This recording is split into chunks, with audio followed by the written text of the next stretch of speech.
How's it going, everybody? Welcome to GrapeApe's Reaver Express. Happy April Fool's Day. You thought we were joking. And let's get right to our giveaway today. It's going to be an autographed copy. I need to turn my camera around. Of Seekers of the Unknown, Classics Mutated by Luau Lu, who was also showing one. And we are going to choose the winner by chicken species. Lou, can you show us Napoleon? Say hello to Napoleon, everybody. What kind of chicken is this? So he is a frizzled bearded Duclé, the French breed here. The frizzled means he's got hair that grows backwards, or feathers, that is. So yeah, he's a little rooster, a little bantam. If you stick your finger in there, can we see him bite you? Let's see. Come here, buddy. No, he's shy. Oh. He's chicken. He's a chicken.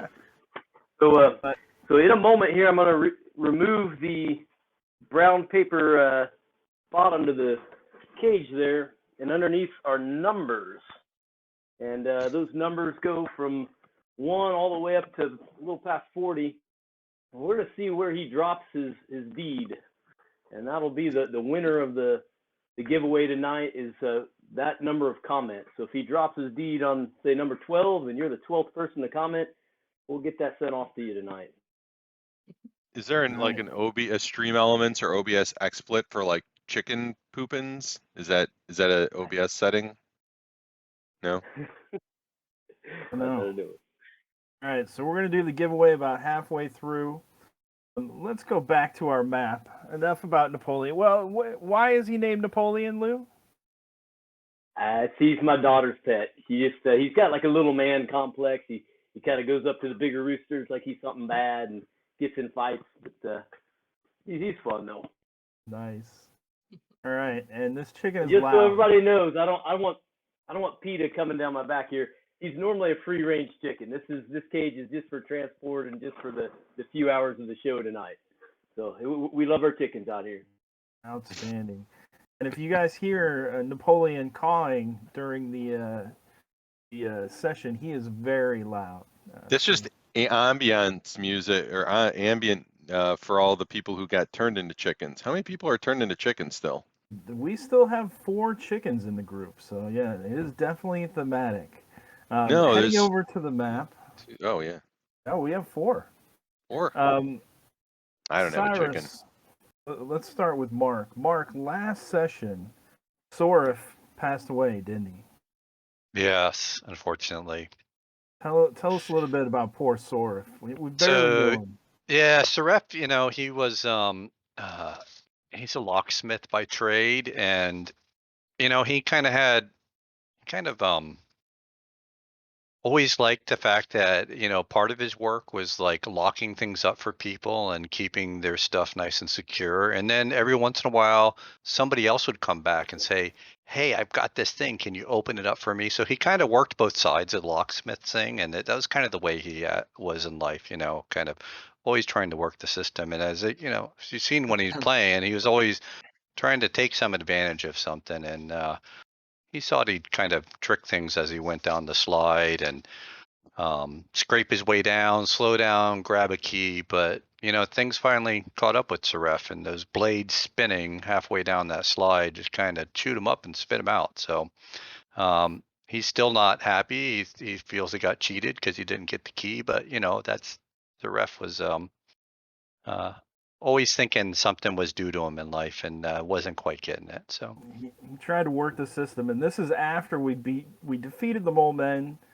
We found a fortune teller that you had to drop moon coins into, and she kind of gave you an image of a mirror when you asked where the children are being held. And then you met a little girl in a tent full of toys, and you learned some valuable information there. Some of which is that Emmerich, the Dark Jester, is the person who runs the carnival and is stealing the children. And then we headed over to the slide. Warnock is not going to be with us today, but Warnock, poor Thaddeus, passed away. We'll find more about that next week. But as we go to the player death count, Lou, we lost Jarsum last week. Tell us a little bit about Yes, Jarsum. yes, we did. Yeah, so Jarsum, son of Uncle Papa Barsum, and brother to Bubba Jiexum and brother Jerusum, was a poor rutabaga farmer. Rutabagas were his world. His dreams were to, amass a 100-acre plot where he could grow rutabaga from side to side, furrow to furrow. He's a brave soul, not the smartest, somewhat reserved in his thinkings. He was very excited to get that final key with his pitchfork coming down the slide, and totally unsuspecting of the buzzsaws and other harrowing do that he ran into at the end of the slide. He will be missed mostly because he was free labor to his family. All right. And Cirrus, you lost almost your entire mystery gang yesterday. So Mystery Incorporated did not fare very well. In fact, I got several conciliatory emails from people watching the stream that were very saddened to see what happened to the Scooby Gang. They were doing quite well going into last session for 4. Shaggy was the first one to bite it on what I've taken to calling the Whopper Chopper slide, and then right afterwards, Velma and Fred bit it as well. Daphne managed to survive, probably mentally scarred permanently, but she's the sole surviving member of the Scooby Gang. I'm not even sure you can call it Mystery Incorporated now. Now it's just Mystery Person. We're gonna have to take Mystery that title away. franchise is what we're working with right now. So. All right, and Gossamer, you didn't lose anybody last week. I did not. No, I came away pretty scot-free, so I'm still going strong with my 2 characters, Burkham the Dwarf and Oracly the Halfling, the buff Halfling, and Abigail is still a chicken. And as we slide down to the last but not least person on the player death count, Zarathon, you lost 2 of your 0-level villagers last week. Yeah, I was throwing them all at the problem, until they ran out of basically knives. You'll find whatever. out that sticking body parts in the traps does not work as well as you think it should. I was disappointed. I thought it would. Gorbadoc, we've lost poor Gorbadoc and Ian Wolf. No, that's good. They're evil slave lords. All my characters are slave lords from the A series module. So the more you kill, the better off the world is. They fell prey to the slide. But we are back, and today we are starting out exiting the slide, and we have some keys. I believe, let's see, Burkham has a key, Kickjaw has a key, Kita has a key, and Ilion and Barclay have his key. Is that correct? Thought Theg wound up with one, but I can't remember. Fred had a key, but it went flying and lost in the mist. Did I mention anybody? Did I forget anybody who has a key? I'm good. All right. Barclay, as you guys all look at these keys, most of them have a jester's head at the bow right there. They're iron keys, a fashioned jester's head, very similar to this little handout right here. And Elena, this is going to be handout number 3. So that is what the end of the key looks like, and the shaft kind of extends down from the frilly neck piece. And you think you guys are going to be able to open the treasure closet with those. However, Ilion, the key you're holding is a different kind of key. It's hollow blown glass. The bow of the key, the end of it, is a palm-sized globe with a beating black heart in it, and it's circulating blood all throughout the key. Oh boy! Yikes! So let's get some prizes. The prize closet has showed up right in front of you guys at the end of the velvety pillows. You've come off the ride shuts down the jester's head, and the fire goes back to a inert stasis. Does anybody want to use their key to unlock the prize closet?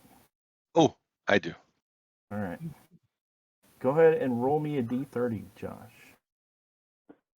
Yeah, and as you're heading up, I think Oracly the halfling, he's pretty disappointed that he didn't get a key, but he's pretty excited to see what's going to come out of the prize closet. So he's like pushing Burkham forward as well. He's like, come on. How do I custom roll D30? Was it? /R or roll space 1d30. Comme ça? What'd you get? A 4. That's good, right? Everything in the prize closet is good. You reach into the prize closet and you see many things in there: yo-yos, jar gumballs, hats, boas. Is it like, do I another one reach in like similar. this, like a claw going down? Kind of sideways though. Oh. But as you close your hand around something, you pull it out, and in your hand is a small black comb. It appears to be made out of bone, but black bones. And Nice. it is going to add +2 to your personality for 1 encounter. So please note that on your character sheet, as I will show you guys the prize closet one more time. Handout 15. All Nice. the prizes in it. Does anyone else want to use their key? So Keita has used her key, and the closet immediately Kickjar will says, run up there. Kickjaw, you insert the key inside and roll me a d30, please.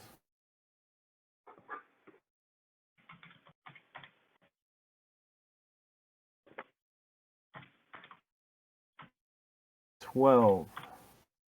As you pull your hand in there, you want to close it around a ring that has a big kind of embossed kind of stamp on it with a symbol. But when you pull it back out, you open your palm and a simple kazoo resides in your hand.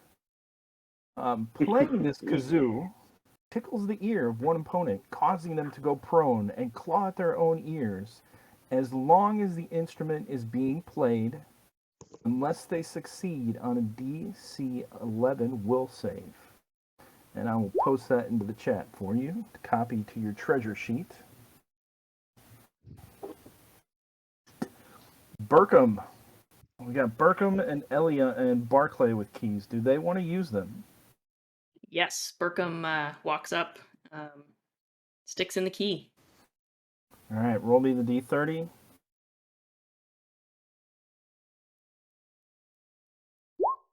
$11. Ooh. As you pull your hand out of the magical prize closet, you see a paddle. It has a small string attached to it, small thin rubber string with a little rubber ball on the end of it. This is a paddle ball. It is used as a +1 melee weapon that is kind of a rapid fire weapon that returns to the paddle. It does 1d6 attacks, or 1 point each, and it can hit up to 2 targets. Clever foes can easily cut the fragile band, though. And I think that Burkham, when he takes it out, he kind of looks at it and he doesn't really know what to do with it because he's a bit more of a serious guy, and Oracly just snatches it out of his hand and he's like, "Oh, cool!" and he just starts whacking it and figures it out right away, and then hands it back to Burkham. The Give me a dour luck look on his check face. for Oracly. A luck check Luck check, please. for Oracly. So Oracly has grabbed the paddle ball and begins hammering it all across the room. Bump, bump, bump, bump, bump. And as he does so, he smacks Kickjaw with the ball. Kickjaw, you take 1 point of damage, and you can see how this paddle ball is quite an effective weapon. It's got quite a little bit of reach to it. Kickjaw. What is the meaning of what? Oh. I get excited sometimes. All right, and Barclay, you were the last one with a gesture key. Are you going to use it? Oh yeah, Barclay's going to go up and reach into it with the 14. See what he pulls out. Reaching into it, you pull out a long sitar. It is almost like a guitar, stringed instrument. You can entrance an opponent with an exotic song. Opposed personality check versus will save. If the PC wins, the target will sit down on the ground and listen for 1d4 rounds in a dazed and confused state. The spell is broken if they are attacked. I like it. And with that, all the keys being We're gonna have to start a band. Yeah, you guys got some musical weapons now. The prize closet slams shut, and kind of with a twirl and a sparkle of gold, it disappears. Tiddlefinks, the bear, who is the bear that we picked up last session, pulls on Penny's hand, and I'm showing everybody the bear. It has human teeth. They got it from the little girl, and Tiddlefinks is pulling you over to this area over here, where you can just see a tent. Let's go. And he's like, Miss Tiddlewinks, where are you taking us?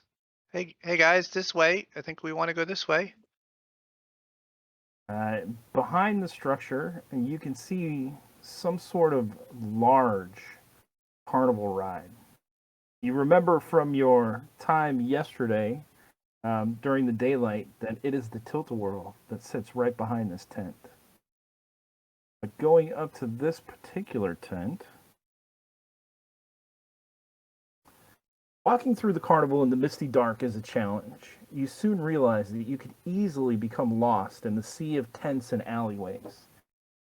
And although they're not depicted on the map, there's, carnival tents and, rows of games. Most of them are abandoned. But a massive tent suddenly looms before you. A wooden sign hangs crookedly above its entrance. It depicts children at play in a large box filled with hundreds of colored orbs. Text above the artwork reads, "The Wonder Pit. Dig for prizes of all different sizes." Isn't that kind of the image that we saw earlier of like the kids were in that kind of like a Wonder Pit thing? They were in, I think that was the, Candyland? yeah.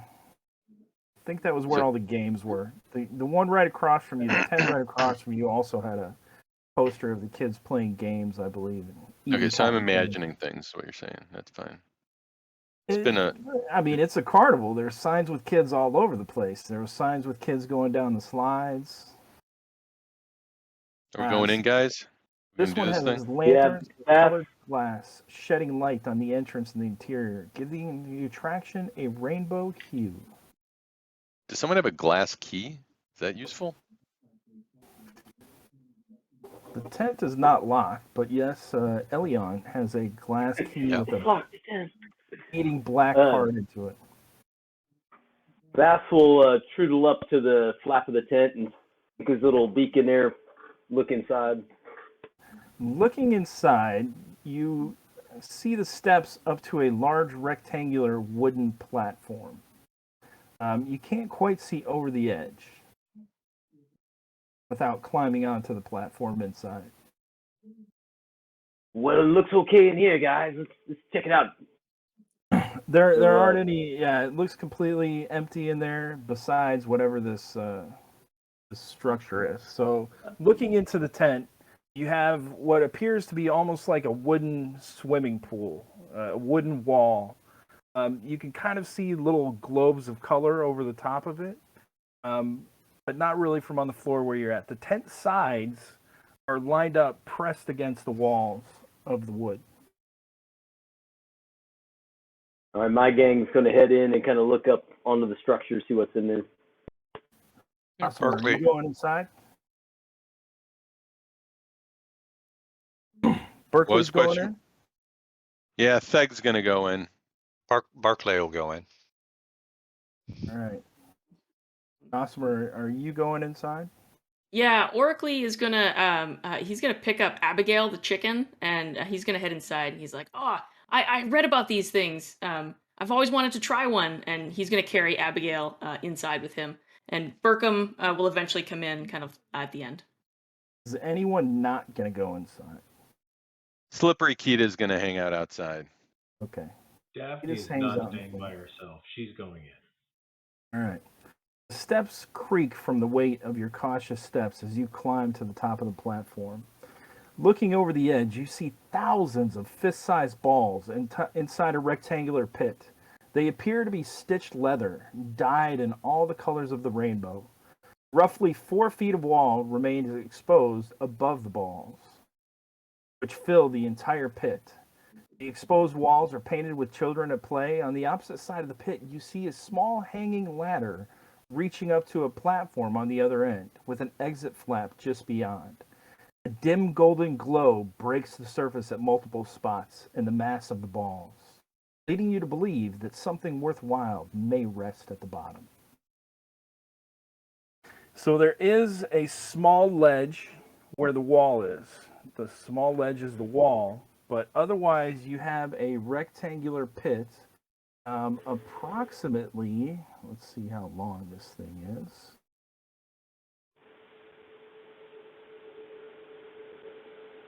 About 50, 60 feet. And 20 feet wide. Can the chickens, well, in particular, can Bass fly up onto the top of the wall and just walk across the wall to the other side where the ladder is? It's definitely possible. Yeah, give me your chicken flies up there and flaps up. Give me an agility check.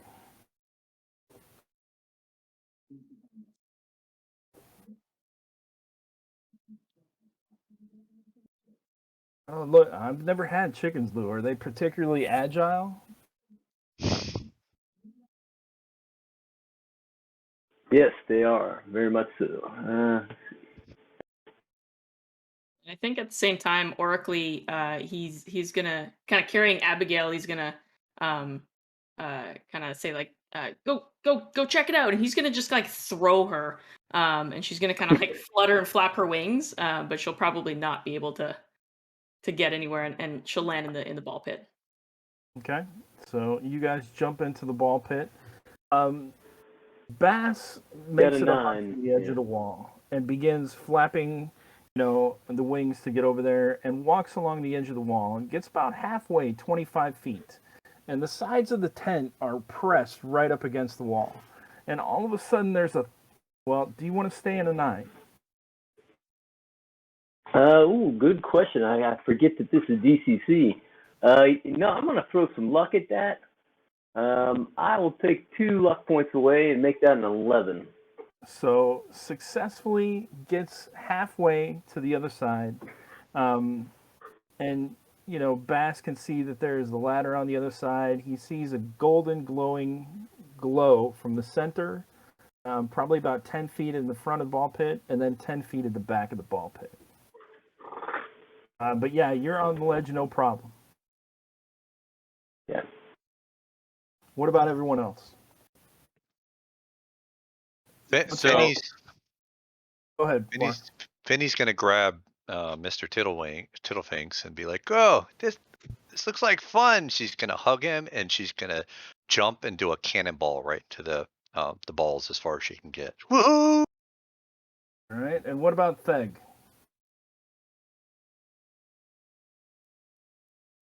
Zarathon, what's Theg doing? Oh, sorry. I thought you said thank. I'm like, what's a thank? Am I saying it right? Theg? Theg. Yeah, you can call him Turok Mash, whatever. Theg is not bright. You see there's a glowing thing 10 feet out there? Yep. All right. He tosses the remains of the rope that we have, which is now, 30 feet? And to somebody was I ordered to bring Slippery Keta in? Was I told not leaving anyone outside? No, you can leave Keta outside. Keta's outside as far as I know. The one thing, I don't think you have the rope, though. You left it tied to the slide. You would have had to go all the way back up to the top to untie it. Oh, did we? Yeah, well, whoops. All right. Well, then he doesn't have a rope, and he's just going. He's going to go wading. All right. And Sirius, what is Daphne doing? So Daphne's going to carefully get in the ball pit, and she's going to have her staff out because she's become a lot more cautious investigator, having witnessed the death of all of her friends. And her staff, she's not her staff's not ready for combat. She's using it to kind of help her steady herself and wade across as she goes, shifting it back and forth. All right. So you guys jump into the ball pit. Bass is over on the halfway, walking toward the end of the ladder. Digging through the first 10 feet, you come upon the golden glow. And inside, you guys kick something in the balls, quickly throwing the balls out of your way and digging down into it. It, in fact, is a golden glowing chest.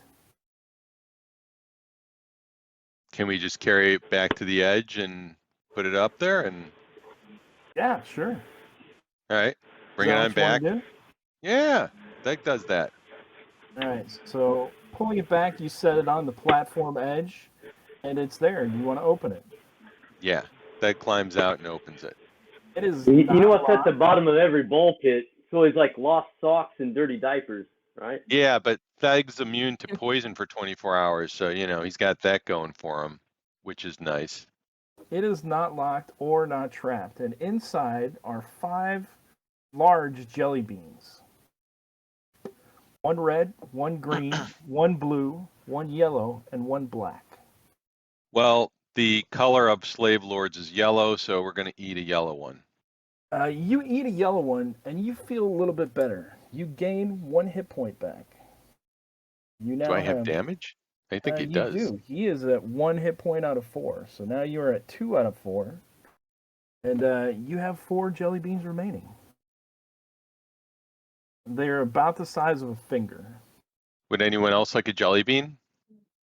I think after having thrown Abigail the chicken into the ball pit and jumped in himself oracly, I think Abigail will just kind of desperately be trying to get herself out of the pit, and so I imagine she kind of gets back up out to the edge, and so she's standing there with Egg, and she'd be looking in and wanting to peck at one of them.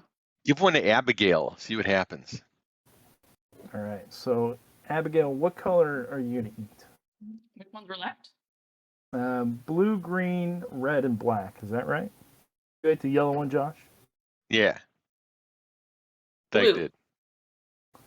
Pecking at the blue one, this jelly bean is very sweet, very tasty, candy, just like the cotton candy you guys ate before, and very good. If you are down a hit point, you gain a hit point. And I think you're at full, right? Abigail. Yes. Is there anyone else down hit points besides Theg? There'll be no Kickjaw is, but he's probably reluctant to try them. Although probably I would think the chicken Visici, if he can fly up in there, he's kind of a rotten sort of guy. I'm imagining he'll probably be one of these dudes that likes the black licorice taste of black jelly bean. He's gonna peck at that. Okay, and what is Daphne doing? Daphne raised her hand when it was called out who's down some hit points, but she's still trying to wade through the balls a little bit and see if she can get one of the other glowing marks on the ground. Okay, so she is going for the middle one. And Mark, what are your guys doing? Fenny is just playing in the balls. She's not realizing that there's something interesting going on. So, but Barclay's looking at the jelly beans, maybe the red one if nobody else is going to have that. And Fenny's a halfling, correct? Yes. Yeah, so Fenny Fenny is kind of sunk because there's about 4 feet of balls, and then there's about 4 feet extra of wood on top. So Fenny is in the balls. Fenny kind of disappears in them. Yeah, you just see the balls bouncing everywhere, and Tittlefink's head every once in a while sticking like up the trash monster in Star Wars and the trash compactor. Just see balls just moving around every now and then. Yeah, you just see the balls moving probably towards the other golden thing, but she's having fun. All right. So why did Matt just smile wryly when I suggested that? Are these walls going to start pressing in on you? All right, so Theg, Barclay kind of raised their hand for a jelly bean, as well as Daphne, and Visici is going to come up and try to eat the black one. Are you okay with that? Me? Yeah. Yeah. All right, so Visici eats the black jelly bean. Nothing happens. Visici, if you're down any hit points, you gain 1 hit point. Daphne, do you want red or green?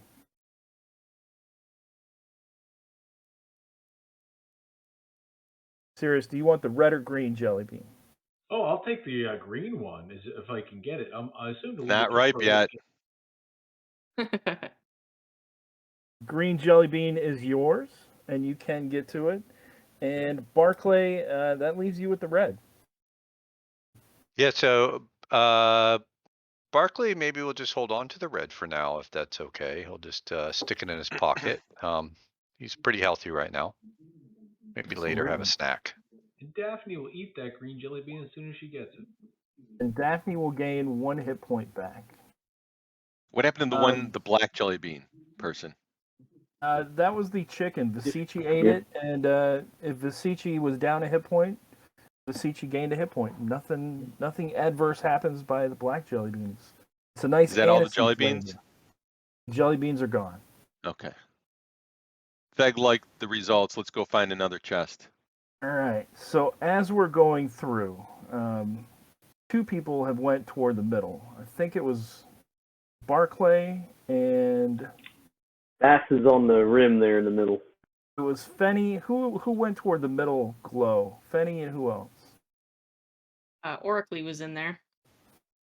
Fenny and Oracly. Is Oracly a halfling? Yes.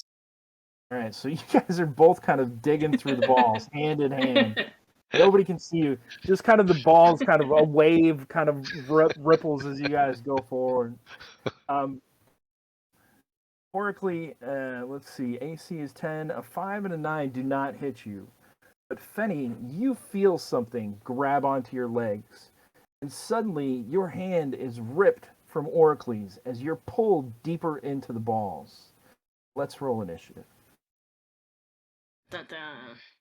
And I'm Dun going to dun move you guys dun. to another There map. is a ball monster. Of course. So I So got Matt, are we doing 1 initiative for all of our characters? Is that what we decided to do? Yes, sir. Am I 1 remembering initiative with your best character. an initiative is agility based. There should be a button. It is agility based, but there's a button for it that says init over at the top right, I believe, for you guys. Right there. Are you gonna open up the initiative and roll 20, or does that not matter? I am. Thank you for reminding me. I always forget that. And I got to select a token. Select your token. They should be underneath, I believe. Is that where I put them, or did I put them above? No, they're on top. So go ahead and move your tokens where they are on the map. And as you guys can see, there is a ball monster in there. And Did we come from which end? The north end? Yeah, the north end. That's the platform. Okay, so Theg's over there somewhere.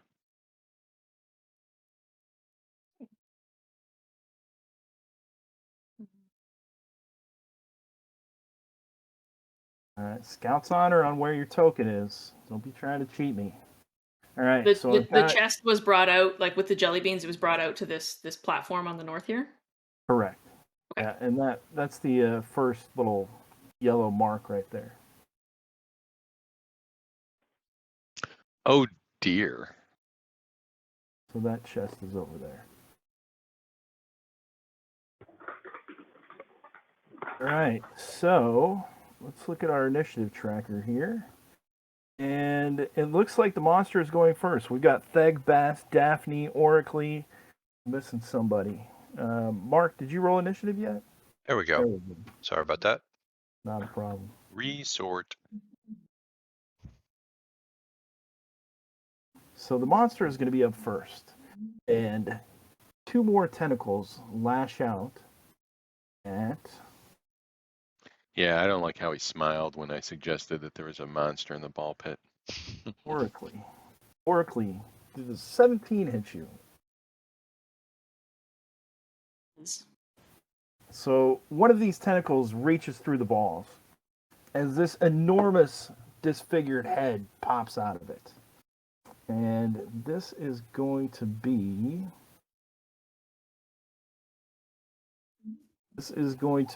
handout 4, Elena. I'm going to show to the players right now. It has a huge maw of gaping teeth, tentacles all over the place, writhing out of the ball pit, and one huge giant eye right dead in the center.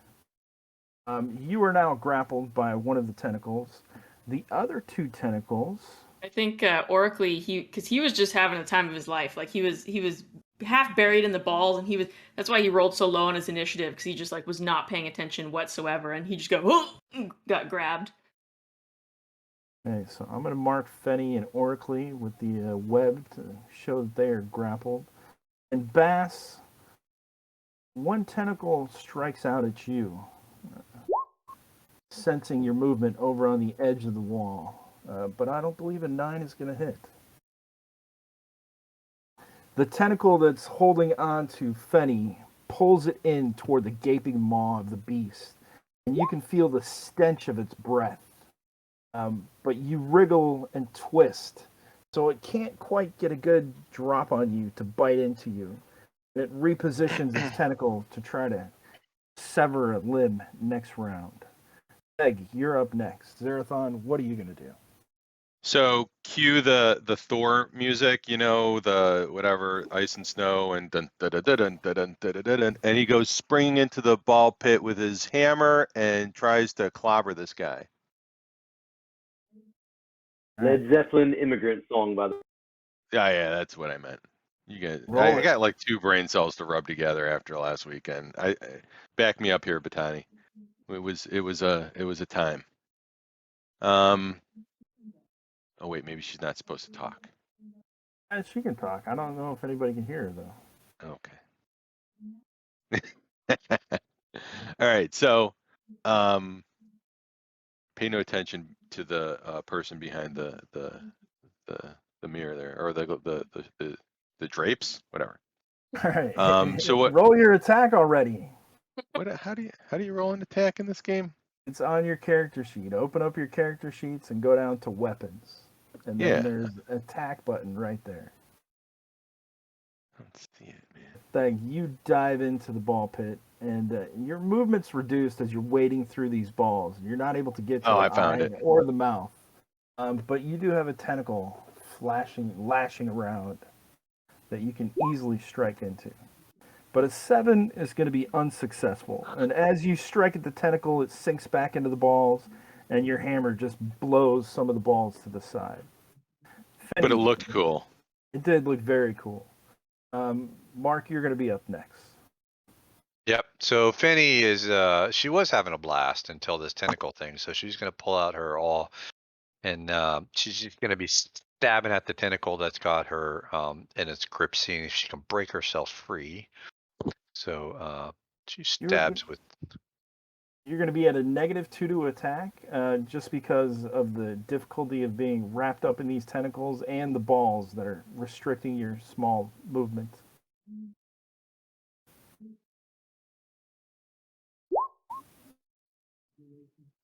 So she gets an 11 there. An 11 is enough to hit. For 1 point of damage. For 1 point of damage, you stab into the tentacle. Make me a luck check, please. Let's see here. Come on, Finny, break free. Help. It is not enough for the tentacle to release you. You feel like if you try to force your way out of it, it definitely is possible, but you feel like if you did a little bit more damage, it might have released you as well. All right, but you do poke into it. Barclay's going to jump in, seeing all this going on. He's going to dive in with his mole mallet, how far he can get, and if he can, try striking at the thing if he can get to it in time. You won't be able to get to the main body of it, but you can hit a tentacle. All right, so he'll pull out his mole mallet that he got from before and swing. And it's just nope. It's balls are not his thing. It kind of lost his footing there. The hammers aren't really having any success. As you go to smash these tentacles, you and Theg, they kind of just bump into the balls, these leather kind of thud, and it's ineffective against the tentacle. And you have Elion, correct? Yep, Elion's gonna just move up and see what's going on. He's not gonna jump in quite yet. All right, then we are over to Lou. What are you guys doing? All right, let's have Bass, since he's sitting there on the side, he kind of fly down into the creature and start like trying to peck at its eyes.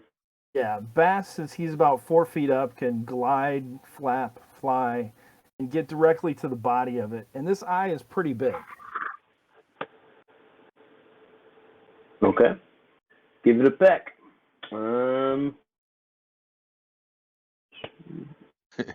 Go for the eyes. Trying to find that attack button.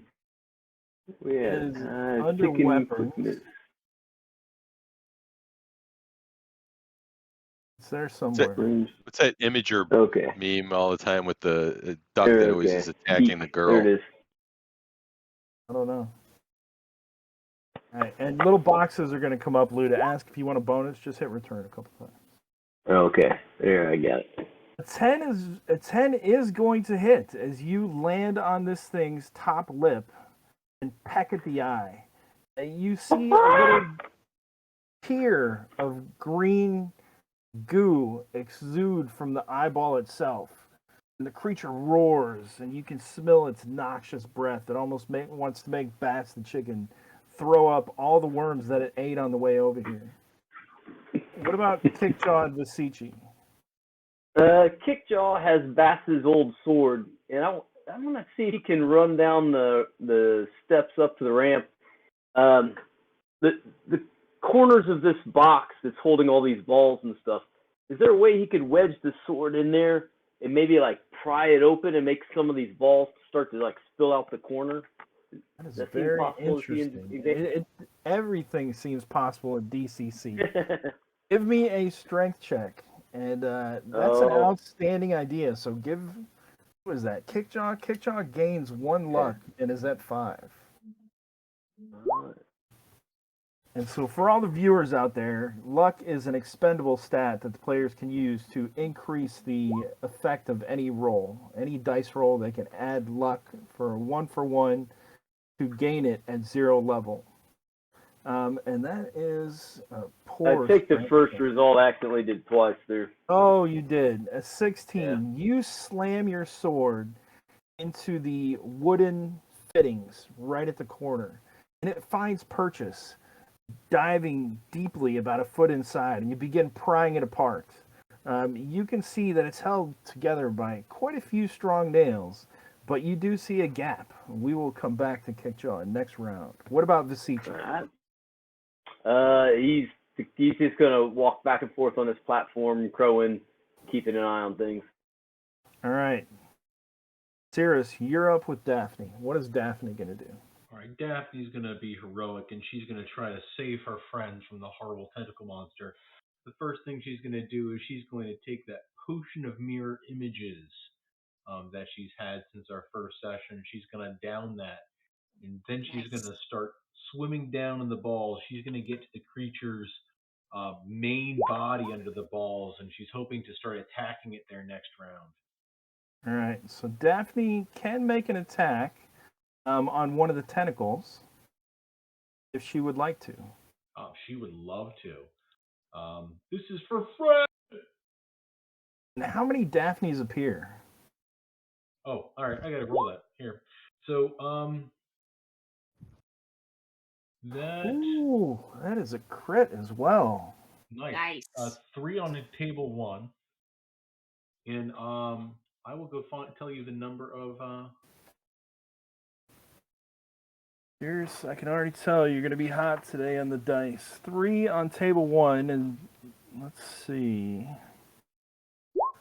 Stunning crack. So that is going to be the stunning crack to the forehead. Inflict an extra 1d3 damage, and the foe falls to the bottom of the initiative count next round, which is big because I was going to be going first. So you jump off a little bit further than Theg and Barclay. Maybe Daphne's more nimble, maybe Daphne's a little bit lighter. Daphne gets over closer to the thing. And what is Daphne using? A staff? Yeah, staff. So Daphne's got a little reach with the staff, and she brings it down, cracking on the beast's forehead. And Daphne, you feel the bone crack and crunch underneath. Everyone around there can hear the sickening crack of bone under Daphne's staff blow. So that's a total of 5 points of damage, correct? Woo! I think actually I'll get 5 points of damage. Daphne? Total, yeah. Yep. And there are a grand total of 8. 3 images, and it lasts for 8 rounds. All right. So 3 other Daphnes also show up and charge forward, doing a similar thing, all cracking the beast in the exact same spot. I'm just going to put these Daphnes over here.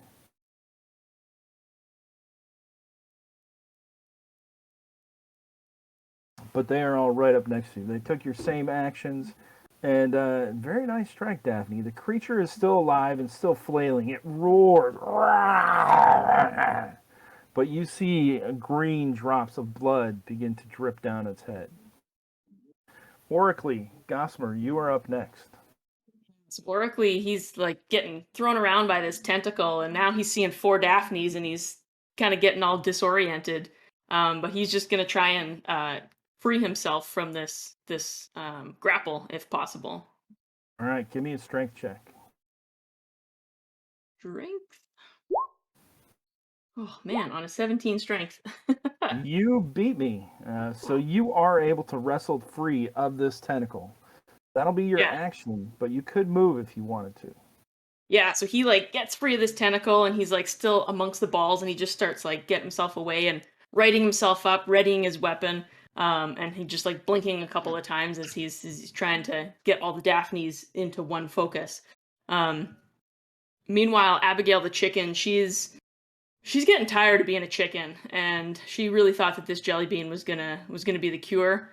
And now there's this giant monster, so she's starting to get her chicken rage on, and so she's gonna like take off and try and peck at whatever tentacle is kind of closest. She'll get in there and give it a good peck. All right, so She plays like the chicken version of the Immigrant Song and comes flying in. Yeah. chickens have, 5 to hit. they can glide and fly, so the Abigail can actually get up right close to the beast. But a 5 is going to be unsuccessful. And Gossamer, remind me to get a token for Starshine next session. Sure, yeah. Starshine, I think, Please, is God. waiting outside here, but yeah. Starshine is waiting out there with Kia. What about Burkham and Oracly? Yeah, so Burkham, he's the hero, so he's definitely gonna rush in and join the melee with his pick, his dwarven pick. So he's gonna just jump in there and give it a good swing, try and hit a meaty, fleshy bit. All right, let's see what you got. And that knocking me down to the end of the round, that is serious. That's 16. not good. A 16, as you nail one of these tentacles, it's writhing around, and you drive your pickaxe through the tentacle into one of the leather balls and bring it back to recover it. And the tentacle is stuck to your pick, held on like a cork by the ball, and it's writhing around. And the creature is not happy about that, but still alive. And he tries to inspire everybody. He's like, "It's big, but there's a lot of us." And that's me. Your pick comes free, and is that everybody? Yep. All right, so normally it would be my turn, but the crack on the forehead has stunned this creature. And even though it's enraged, it feels the pain. It's still seeing multiple images of all you. And there's like 8 Daphnes. And its tentacles are flailing around trying to hit something, and it's going to fall to the bottom of the order. Theg, you're up next. So, can we call in the people standing outside? Like, get in here, we need help. Yeah, absolutely. She's He calls- right outside the door. Yeah, come on in. Hey, get your butt in here. We got work to do. And Peter rushes in. What's going on? tentacles flailing, balls going all over the place. Do we need to explain? Like, get in here. and then he's gonna haul off and try and. Is anyone tentacled right now? Let's see. I No one's believe grappled, right? Finney is. Oracly. Fenny No, I got yeah. free. All right, Fenny is still grappled. all right. Finney's tentacle. I'm gonna try and smash. All right, so you charge forward a little bit further, over to where Fenny is. The 19 is definitely going to do it. Fenny is tied up, and you slam your hammer down, this time catching the tentacle because it's not waving freely. It's wrapped around someone. And you're able to smash the tentacle between the hard leather balls beneath, crushing it. Give me a luck check. So underneath your stats, there's a button that says luck check. Hit that, Josh. I think I found it. Yep. And Fenny, you are now free as the tentacle releases you. Woohoo! The creature is still alive. Can I do anything with Keta yet, or no? Can I move her? I mean, you can move her. She can double move if she wanted to. Jump into the ball pit. Zoom and zoom. She'd Yeah, be like at that. the end. Yeah. You want her. You move her where you want her. All right. All right. And let's go to Mark. Mark, what is going on with you? So Elion is up there on the. He kind of moves up to the top there and looks in, and he's kind of looking around to see where if there's. He doesn't know if this is going to work, but he's looking for light that's coming in. He's going to pull out a hand mirror that he has in his bag, and he's going to see if he can take the light and just shine it in this creature's eye to kind of blind it too while they're all attacking him. I don't know if there's enough light in here, so I don't know if that's going to work or not. There's lanterns hanging all over the tent, giving the entire inside a rainbow-like hue. So, yeah, there are lanterns all over the place, every color of the rainbow. Roy G. Biv, what color would you like to shine into this creature's eyes? I think he's gonna shine like yellow into it, or if there's like a some nice bright yellow sunlight coming from, or lantern light coming and shining into the creature's eye. Let's just go with a luck check for that. See if that's successful. Let the sun shine in. Doesn't quite get it. Look. So you're trying to reflect the yellow light, and you just kind of grab the blue light instead. And it's shining on the creature's eyes because the creature's eye is so big, but it doesn't seem to be having any effect.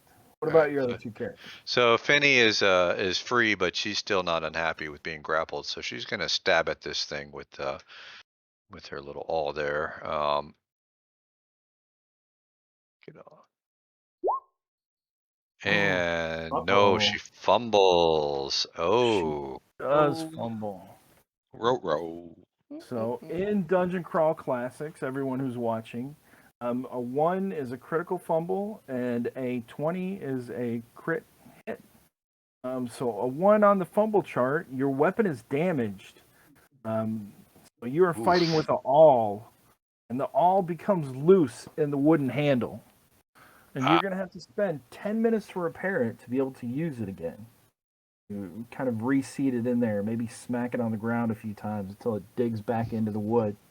all right. So then she's gonna try and move a little bit further back away, and then Barclay is gonna he's gonna try and move in closer if he can get close enough in. He's gonna try and just smack at the bodies, like if there is much of a body to the creature, with his new mole mallet. Absolutely, give it a whack. Yeah, nice.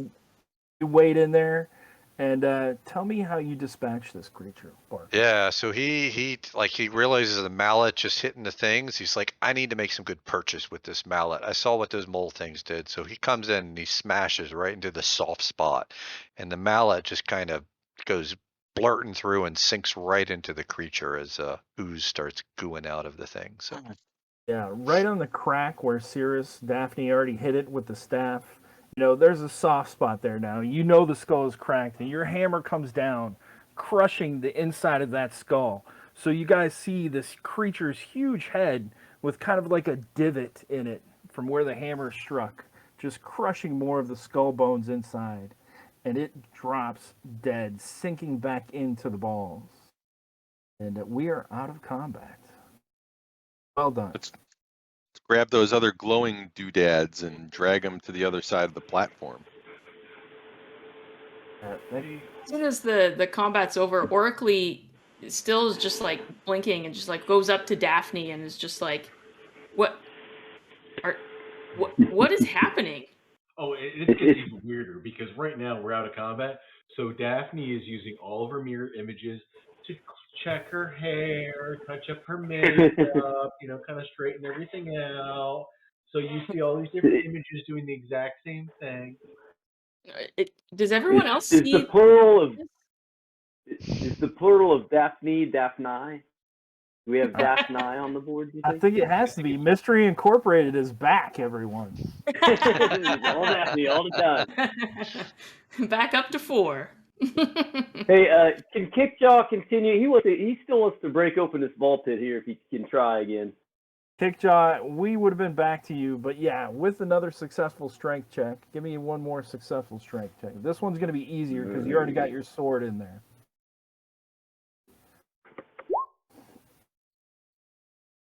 All right, 6 is enough. Six is enough. You've got the sword in there. You found purchase. You're prying against the platform and the side of the tent wall. So it's more this longer piece that kind of bends and breaks and snaps open. Once you get your fingers in there, you yank it and begin pulling it apart, and the balls begin tumbling out all over the place. This doesn't make much difference toward the back end of the ball pit, but definitely makes walking through the beginning a little bit easier. Okay. I mean, there are thousands of balls in here. To disassemble the entire pit, you kind of have to remove that whole wall. But you guys do see 2 glowing objects further down. One right here and one right here. Drag them to the other side of the pit if there's chests there and have a look. Abigail's going to keep pecking at the dead tentacle and just like ripping bits off, and she's going to nibble on it a little bit.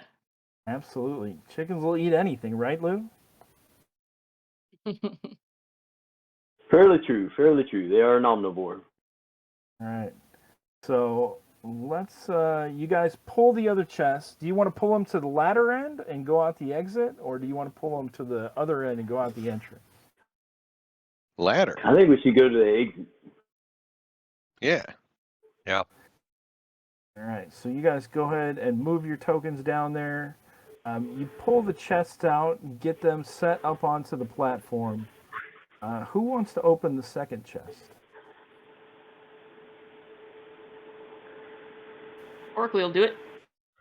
Oracly, you open up this chest, which is not locked, and inside is a lantern. And also, underneath the lantern, when you pick it up, you see a crescent moon coin. Let me show you a handout of this lantern. Is it like So the they're one of Crescent? these Does this coins. look like the one we used with the fortune teller? It is Yeah, exactly like that. Let's go. He'll pick it up and he'll hand it right to. Was it Kickjaw who had the first one? Am I remembering that right? No, it was the farmer that died. Oh, I see. Okay. Yeah. Well, he would just turn to whoever's closest to him. Who is right next to him? This person? That's Barclay.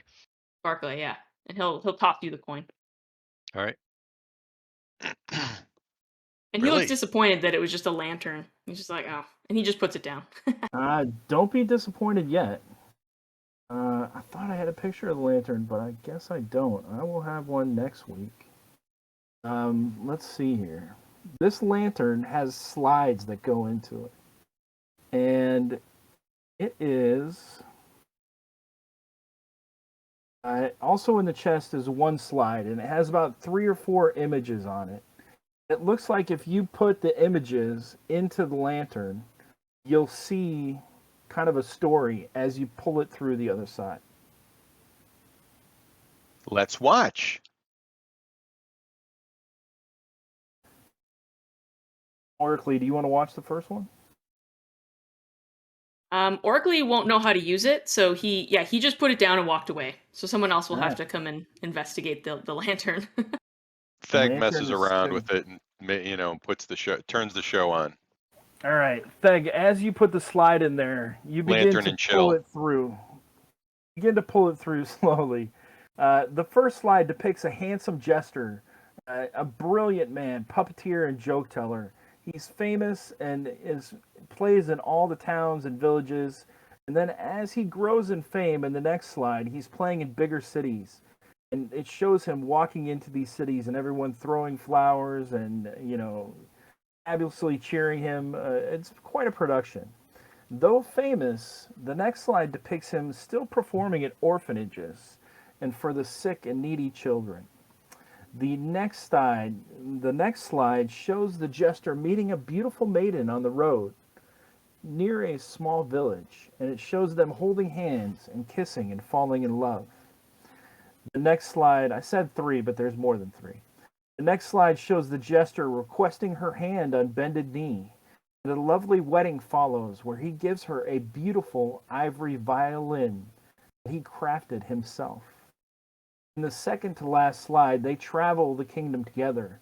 The jester's wife first assisting and then joining the act by singing and playing her violin before appreciative and often weeping crowds. They make quite the pair. The last slide shows their love growing with time. The final scene shows the jester again on bended knee, but this time his ear is pressed up against his wife's quite pregnant belly. Is that the last one? That is the last slide. So it's like a panel of images, and as you pull it through, it's you're seeing these images. And they kind of come to life as you're looking at the panel. Anything And, else in the chest? Like another just- slide? Just the coin, the magic lantern, and the single slide. Okay. What's in the other chest? Who's going to open it? I'll open it. You already had your fun. Somebody else Okay. open it. Gosmere opened one. Lou, Cirrus, or Mark? Which one are you guys going to open it? I'll open it. Let's say I'm kind of in the back there, so yeah. Daphne leans over and opens the third chest. Inside the third chest, Daphne, you find 5 golden teeth at the bottom, along with a wooden eye with a green iris. Teeth? An eye? Teeth. 5 golden teeth. Hmm. Ew. Does And anybody a wooden want Did eye. Tiddlewinks want them? Yeah, Tiddlewinks, they might look good on Tiddlewinks. Tiddlewinks shakes his head. And he's But and, Tiddlewinks is Are they- pulling your hand. Tiddlewinks is pulling your hand and pointing at the lantern. Tiddlewinks kind of drew you over to this area, so that probably is definitely what Tiddlewinks wanted you to find. all right, well, let's grab this stuff and move on out. Tiddlefinks, is there anything else to do with the lantern right now? Tiddlewinks shakes his head. All right, let's go. Is What do you guys anybody wanna do with these taking the teeth? teeth in the eye? Oh yeah. Can I have a Okay. tooth? Cirrus, you are the one that found the teeth. Do you want to pass them out? You can type that in I'm chat. not touching these. If you want these, you gotta take them. All right, so there are 5 golden I'm teeth buying. and a wooden eye. Can I try fitting one in? Or does it go in my mouth? Are you missing any teeth? You Pigtail's know, missing like all his teeth. I could probably find a spot on Theg. You can try to jam it in. I mean, it's going to be quite awkward, and we'll see how that plays out in the future. But you jam one of the golden teeth into your mouth. Sweet. I got bling. All right, coming out of the exit, guys are on the opposite side of the tent. So let me clear some stuff off for you. And so you would be right over here, kind of behind the statue. You can see a giant tilt-a-whirl structure behind you, and another tent off in the distance. You still can go anywhere on the map that you would like to go. Where does everyone want to go? What are you guys thinking? Where does Tiddlefinks want to go? Yeah, if When- any when looks we- at Tiddlefinks. Which way now? Tiddlefinks just looks up at you and shrugs. Go to the east. When we first got here, there was talk about maybe going around the perimeter just so we kind of know the layout. You guys think that would be worthwhile doing? Sure. Let's do that then. All right, Zarathon, you are going to be moving the party token. So move the party token where you would like to go. All right, we're going to do the perimeter walk here, and we're going this way right now.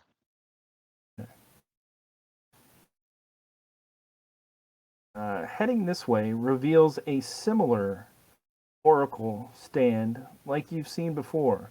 The exact same woman is inside a glass case with moons adorned all over it. Ooh. And this is going to be handout number 5. Ooh, who's got the coin? Barclay's got the coin. Barkley, stick the coin in there. What are we gonna ask? I know what Oh. we should ask. I know what we should ask. We should ask, what question do we already ask? That would be Where are the even kids? I know that would be No. a terrible question to ask. Says Orkley. How about if we ask, what question should we ask next? No, that we'd have to find another coin. Maybe that's not a good idea. What's the answer to the question we should be asking? So last time we asked, the first question we asked was, where are the children?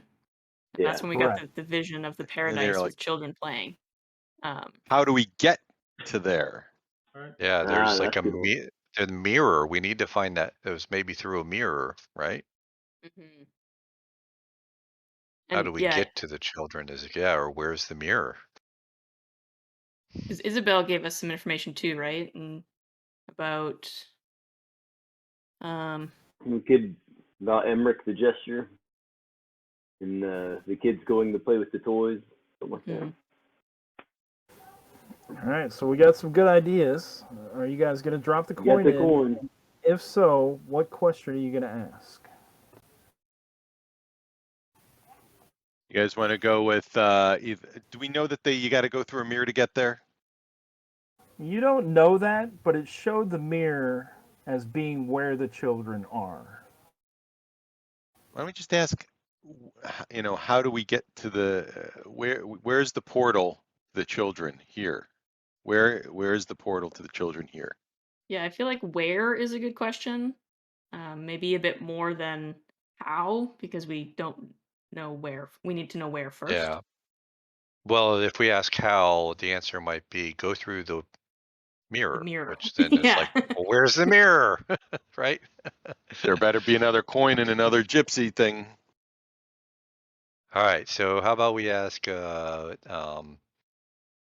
like, how about if where's the mirror that leads to the children? How about that? Does that sound good? Do we know it's a mirror though on Or this even side? just more general. Yeah, where's the doorway to the children?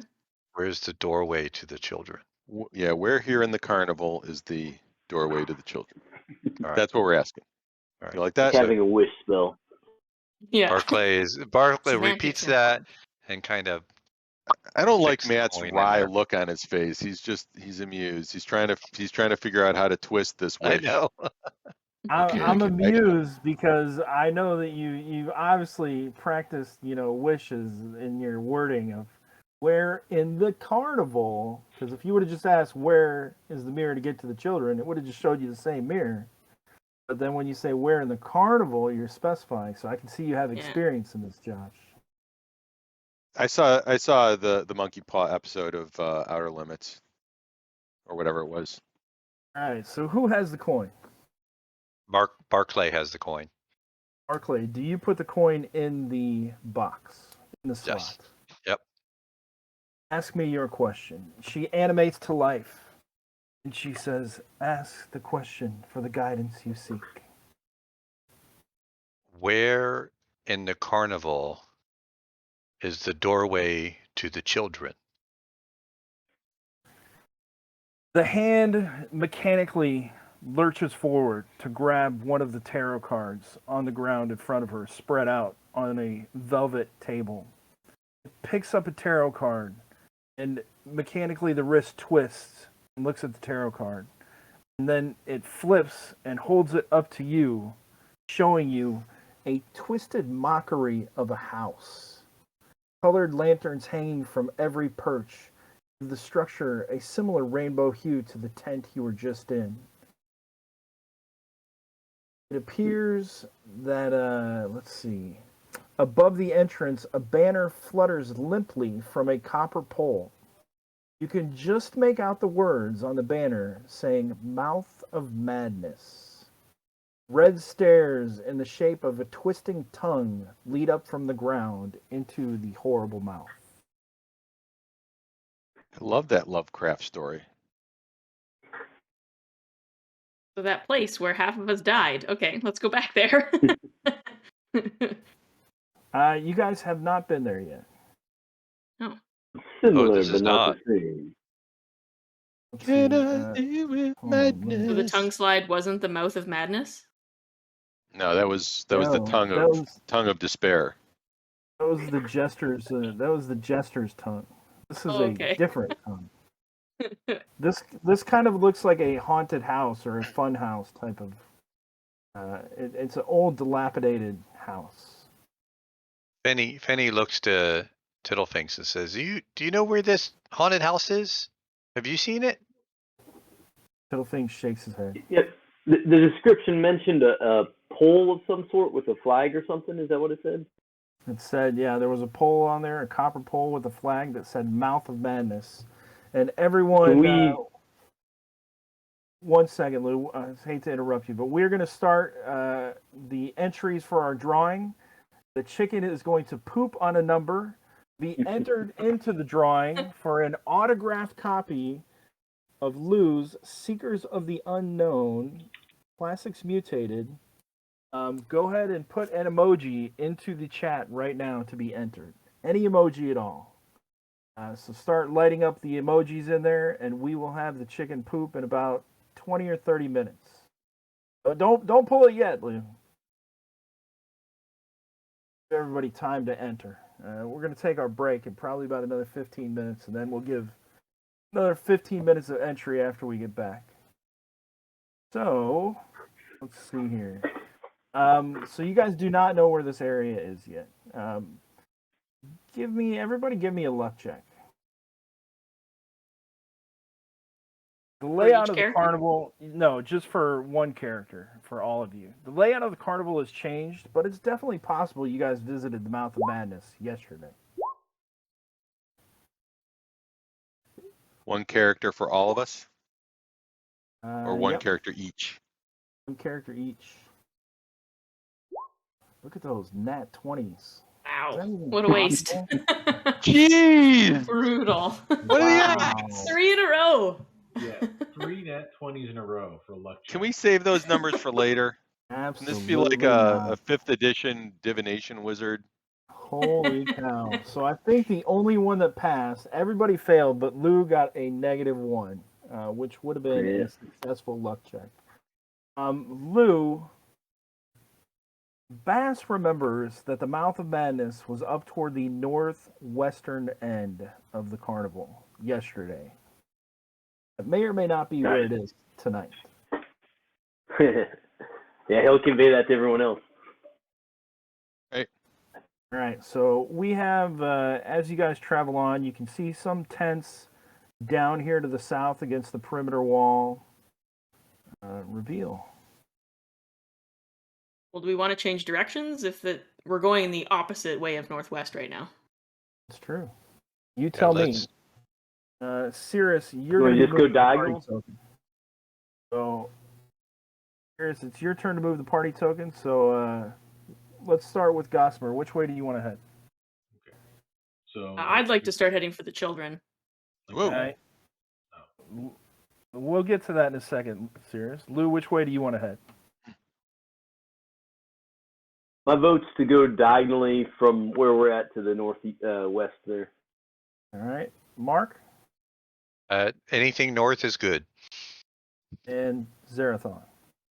Just someone else can pick. I'm fine, whatever.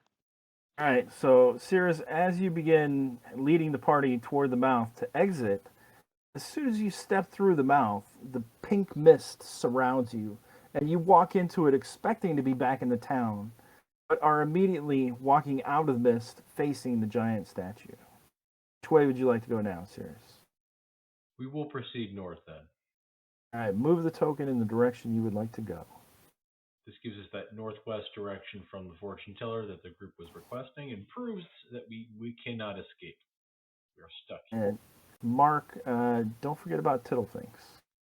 Oh yeah. Come on, Tiddlefinks. He waddles What's that? up. Is that Wednesday? There is a girl, and she looks to be carrying balloons as she is skipping towards you guys. You see the tilt-a-whirl to the right of you, and a smaller tent to the north, and a medium-sized tent to the northwest. Fanny's convinced that Tiddlefinks needs a balloon, so she's gonna keep pulling on him and drag him over to the balloon lady. How much do they cost? Is everyone else going with? Yeah. All right. We'll follow. She tends to forget about the kids that they're after, but the balloons distracted her a little bit there. What you thought was a vendor selling balloons is actually a small girl skipping along holding balloons up. A red one, a green one, and a blue one. As you get closer, you guys can see that this isn't a real girl at all, but an animated doll. She has a stiff, unmoving face made of, what do they make dolls out of? Porcelain? Ceramic? Porcelain? Porcelain, thank you. Holding 3 balloons, and each of the balloons has a face on it. Pretty sure I have a handout of this. Let's see.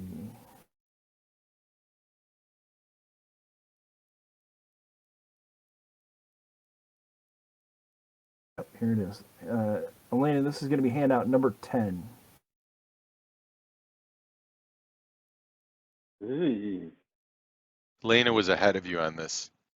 Nice. Excellent. The faces on the balloons appear to be tormented would-be rescuers that are transformed into floating horrors. They mew like kittens. Let's roll initiative. Initiative. Initiative. I thought we were buying balloons. You're going to get a balloon, definitely. We're gonna pop those balloons. If we're lucky. Just with our best. You're definitely going to get a And balloon. how do we select our token? Uh, Well, I guess we That's can a good- Go at the bottom. Is- everybody Put can yourself click. at the bottom. Yeah, you Oh, can at do the the bottom bottom. or That's good. Yeah, yeah. good call. Yeah, or Mark can use Tiddlefinks. That's a good call too. Killing my initiative rolls today. 2 1s so far. 17. 17. I can't do a Daphne voice. It's the best I can do. So these messed up balloon faces are coming after us. Maybe we'll see. I'm not giving you any information for free. Let's see. I got Tiddleflinks, Mark, Oracle, Kita, Daphne. Who am I missing? Lou, did you roll initiative? Yeah, I'm working on it. I'm working on it too because I don't think I put this. I'm just gonna use the tentacle monster again. This is not the tentacle monster, but Here we go. for initiative purposes. Purposes of initiative. All right, it is 9:20, everyone. We are going to start this combat after we get back from break. Make sure you enter emojis into the chat. I think we only have like 5-6 entries, maybe. I like my odds. You can enter any emoji to get a signed copy of Seekers of the Unknown. And Lou, Skunkworks has been asking to see Napoleon. Can we see a close-up of Napoleon before we go to break? For sure. Here, we'll bring him to the camera. Skunkworks, I hope you're still there. If you can hear me, we're about to show you Napoleon. Oh yeah, that is nice. So pretty. Very pretty.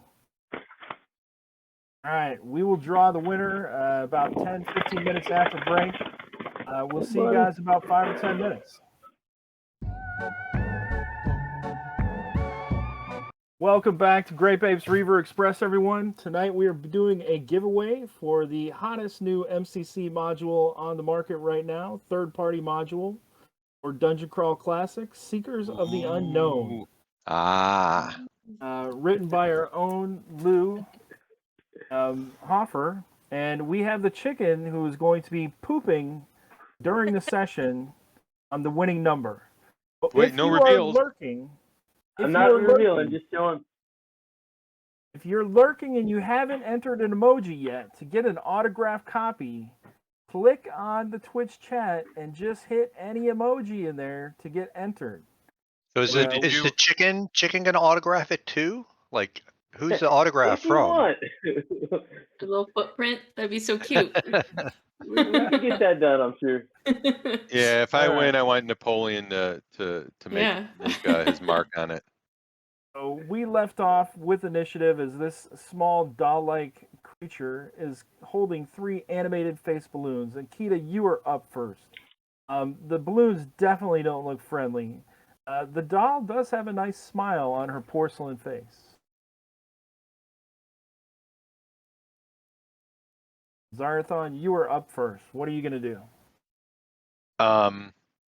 Dab a balloon because it's they're slave lords and they're mean. Pop it. Yes. Give me an attack roll, please. I can give you an attack roll. Let's see. Blacksmithing hammer attack. 12 is going to hit. Nice. It's a balloon. And 2 points, you are indeed correct. As you bring your hammer down and just get it right underneath, smashing it into the ground, and it pops with a scream. Ah! Almost a scream of release, though, like you've mercied this balloon and whatever soul may have been trapped inside of it. What about Theg? What is Theg doing? That was Theg. Now, right. Slippery Kita. Do these seem like neutrally buoyant, or like if I cut the string, will it float away? It's stab the balloon. They do appear to be floating and moving on their own recognizance. I don't have I'm just gonna do this attack, but she's got someone's something or another. Oof. Woof. She's got a sling. That is going to miss anyway. Okay. Cirrus, we're up with Daphne. I'm sorry. Cirrus, you were up. What is Daphne going to do? So Daphne's going to do what she does best. She's going to go in with her staff, and she's going to try to, I guess, hopefully do something that was really massively successful against the beast there. So let's try whacking her with a staff. See what happens. And those altered Daphnes lasted for 8 turns, right? Oh yeah, they're gone. They're gone. Oh no, they're no, still rounds. there. It's rounds, isn't it? Oh, okay. It's rounds. Well, it's you rounds. tell me. Yeah, they're gone. They're gone. Okay. I mean, oh yeah, no, you're right. It's turns. They're gone. Staff doesn't strike the same this time as you swing wildly and it just bounces off the balloon, kicking it to the side. Mark, what are your guys going to do? Barclay's going to get out his mole mallet, his trusty new mole mallet. He's going to try and smash one of the balloons with it. So he takes a swipe with it. 16 to hit for 4 damage. 16 hits as you don't even crush this balloon against the ground, but as soon as your hammer, your mole mallet comes in contact with it, with such force behind Barclay's blow, it pops and drives right through the balloon as the string sags to the ground. The other thing that happens is as soon as the doll girl, as soon as you guys walked up to it, Tittlefink's hand slipped out of Fenny's. Who's got Fenny's hand? Fenny's, yep. And Tittlefinks just drops to the ground, seemingly motionless. Oh no. Mr. Tiddlefinks, what's going on? So Finny is there shaking him, like trying to see, like what happened to you? Tiddlefinks does not move. Mm. The mystery deepens. Is he playing dead for the creepy doll girl, or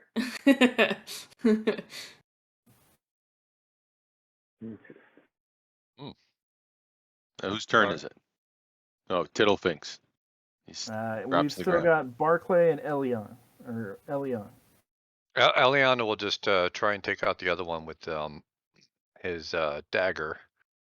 See if he can swing up and swipe at it. For 17 for 3 points. 17 hits as you plunge your dagger into this balloon's face, and it lets out another screech of relief. Ah!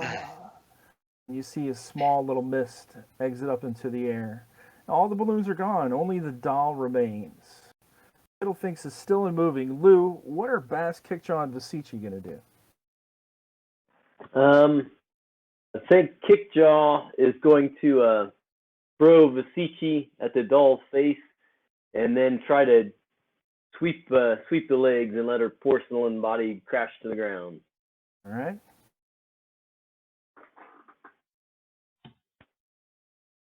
All right. Let's see. Maybe Flying- sweep him with the staff he has. Flying chicken attack. Yeah. Attack him with the chicken, sweep the legs with the staff. Oh, no. fumble that's not a- time. That's not a critical fumble. You're at a -1, so you actually rolled a 2. You're safe. But that is going to miss. So let's see your other attacks, if you have any or want to do any. Well, I think just the chicken flying at her face will peck at her. That'd be the Vasici here. I gotta find that beak attack. There it is.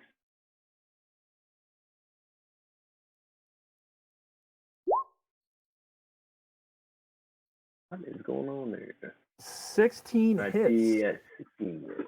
As Vasici flies at the doll's face, flapping its wings, its feet out in front of it, clawing and raking scrapes down the porcelain face. The doll's head quickly flips a 360, and the face that you had seen was a 180? nice 180? Thank you, 180. The doll's face that you had seen was a nice jovial smile, welcoming and friendly. And as the head turns a complete 180, this vicious, hating look is on the doll's face now. Savagery. And there is going to be payback. Is that everyone? Is that everyone for you, Lou? Yes, it is. All right. So it is now the doll's turn, and she is going to. She just got scratched. Her porcelain got marred by this chicken, and she is not happy about it. She tries to pick up the chicken. Does a And eat the chicken. Does a 10 hit? 10 Against the chicken? yeah, against Vasici. Vasici, yeah. I No, believe it does. Vasici's got an AC of 12, so she tries to get Vasici, Okay. but Vasici is too quick. And the savage look on the doll's face is even more angry now. And she reaches into her pocket, and you see her hold another balloon up to her mouth.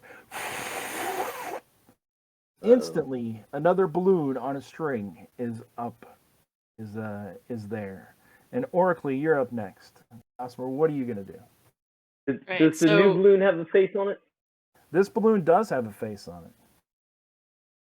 As befitting my poor initiative, I imagine Oracle was probably talking Abigail the chicken's ear off about how epic that tentacle monster was. And Burkham was probably a little far ahead in the opposite direction. He's just now kind of getting back to the scene. And looking at it, I think Oracle, he would immediately be like, oh, I got this, thinking it's target practice, and he would lift up his crossbow and fire it at the new balloon that has just appeared. Okay, fire away, and I think you Not have really 4 knowing shots. You What's have 3 going or on? 4 shots in your cartridge. I've got 5 written down. There was 5, but then you used one at the. Okay, we'll say 5. All right, go ahead, fire away. All right.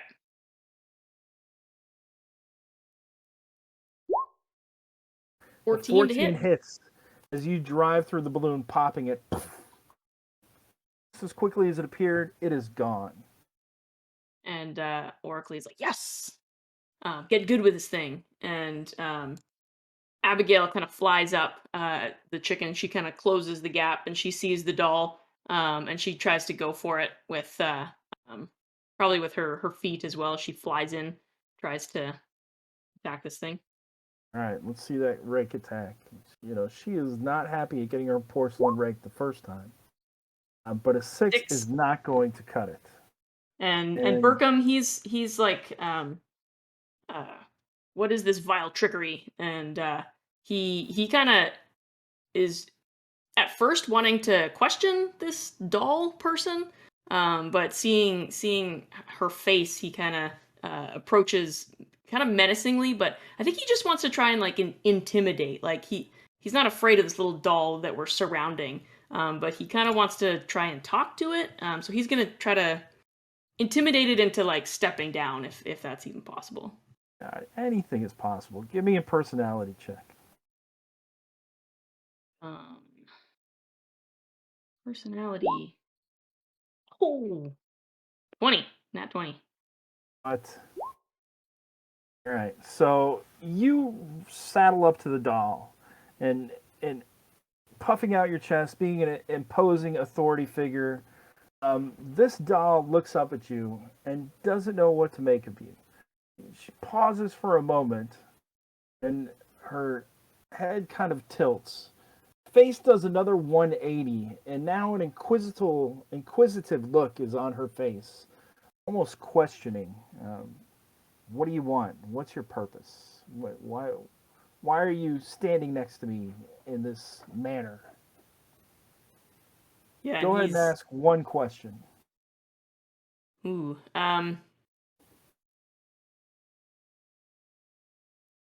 He would say, what is the meaning of these trapped souls? No sound emanates from the doll. The doll raises one porcelain hand from her kind of cotton stuffed body, and the finger is pointed, and she drags her finger across her throat. Zerathon, you're up next. Smash her in the face. All right, go for it. This is all very deep and meaningful, and I'm sure there's probably a non-violent way, but my characters aren't nice people, so all right, well, we'll just try with this because I can't figure out how to change that. And that's with 19 is gonna hit, and as you fire the sling stone, it smashes into her porcelain face, crumbling and breaking into broken bits of pottery and glass. Not really glass, but and the doll crumples to the ground. We can now reveal, Lou, has the chicken done its business? And do we have a winner? The chicken has done its business. We have a winner. So we're looking at the emoji posts, and I don't know if you can see the number 4 there. There's a little bit of dew right on the top of the number 4. So I think we have the emoji number 4. Whoever posted the 4th emoji will be the winner tonight. All right, Mr. Condor. Congratulations, sir. If you would like me to autograph it, if you would like Napoleon here to autograph it, if you'd like both autographs, just put that in the chat there, and we'll get that done for you and get it sent out to you. See if you guys are going to collect an address, I can mail it away too. We are. Tom Condor, you have won a copy of Seekers of the Unknown. Please click on either my name in the chat or Vitani Maru's name and send us a message with your address. Does that include chicken delivery service, like in Napoleon, like fly and like? Drop it off. It'd be lots of little glides, I think. But, yeah. If you Tom do like it, Condor I do have has responded and wants the autograph of both, please. Yes, good choice. All right, I gotta get my ink Excellent. pad out here. If you do like it, I do have a Kickstarter going for the sequel module to this, the Time Lost Citadel. It's going on right now. Can you So drop a check link that out into if you're chat? interested. Is that all right, Batani? Yeah, we do that. Right, and back to business. What do you guys want to do now? Mark, you moved last time. Well, no, Cirrus moved last time. So Gossamer, it is going to be your turn to move the party token. We've got a tent over here to the right. The tents are appearing all over the places. You guys finally have a sense of direction. Well, Penny's got to be. No, we can't move yet, Mister Tiddlethings. What's wrong with you? As soon as the doll falls to the ground in broken bits of dollary, and Tiddlefinks kind of steps up, his head pops up, and he stands up, and his hand goes back into Fenny's palm. Oh, okay, we can go now. Everything's okay.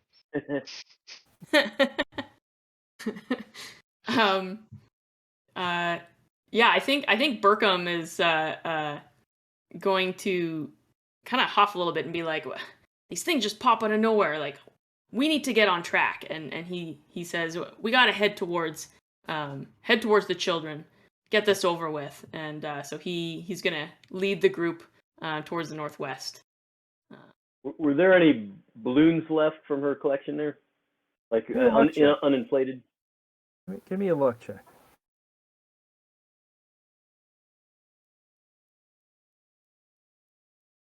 Hey Jay, I've got coconut encrusted cashews.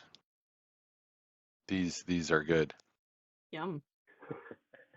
And is that below your luck, Lou? No way. All right, so there's a little luck check button underneath all your stats. Hit that one next time, and that'll tell me. Oh, there it is. All right.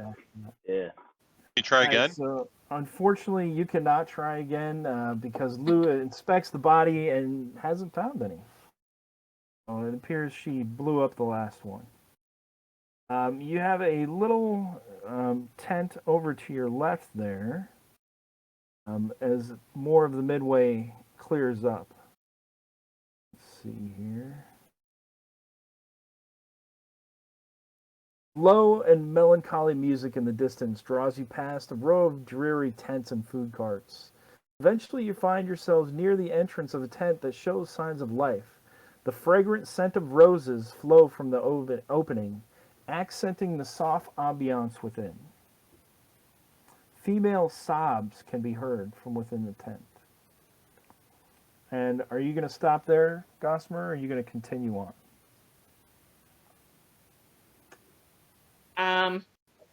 What does the party think? I think Burkham Go. will probably say it's another trap and want to keep moving.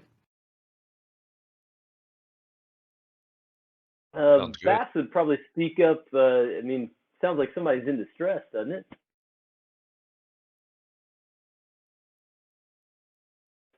You know, there could be somebody trapped in there that we got to go find. Burkham would he would kind of sigh and be like, if it's really someone in distress, we can't walk by. And so he'd want to poke his head in just to make sure it's not another trap. Got If multiple Velma was options. still here, she'd want us to investigate. Peering inside the tent, you see the source of the crying. It's a woman sitting on an ornate wooden chair in front of a matching vanity. Her beauty is obvious from her reflection in the mirror, except for one small detail. A large, unkept beard completely covers her face below her cheeks, very similar to my luscious beard. Nice. She suddenly notices you and turns with tears streaming down her cheeks. Her voice is soft and weary as she asks, "Have you come to add more pain to my miserable existence?"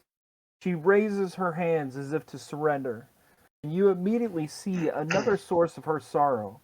Bloody nubs replace the spot where once rested beautiful hands.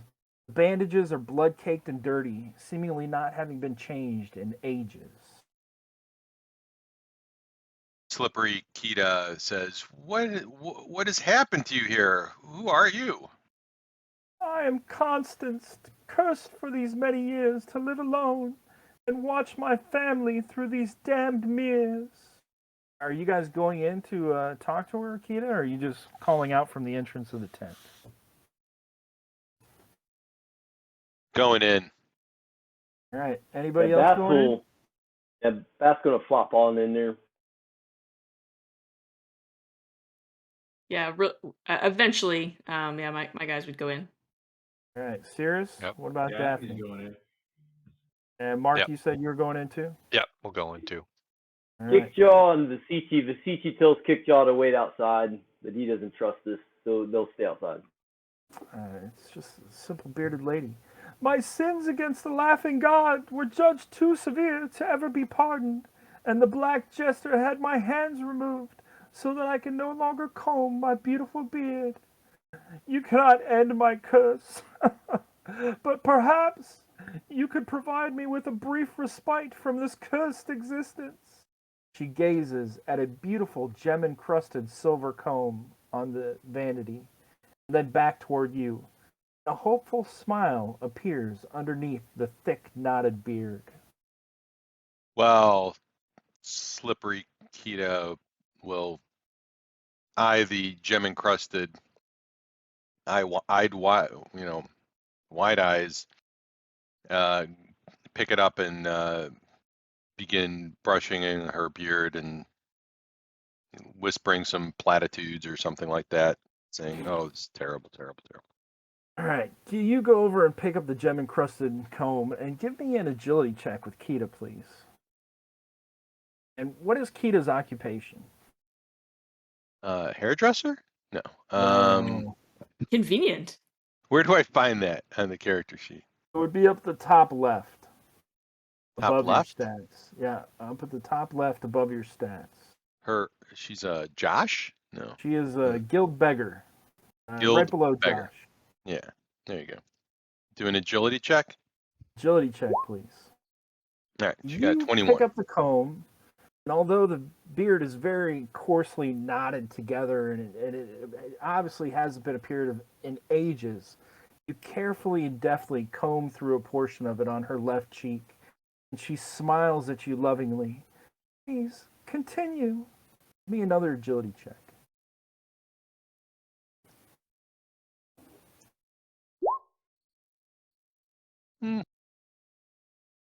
Not as bueno.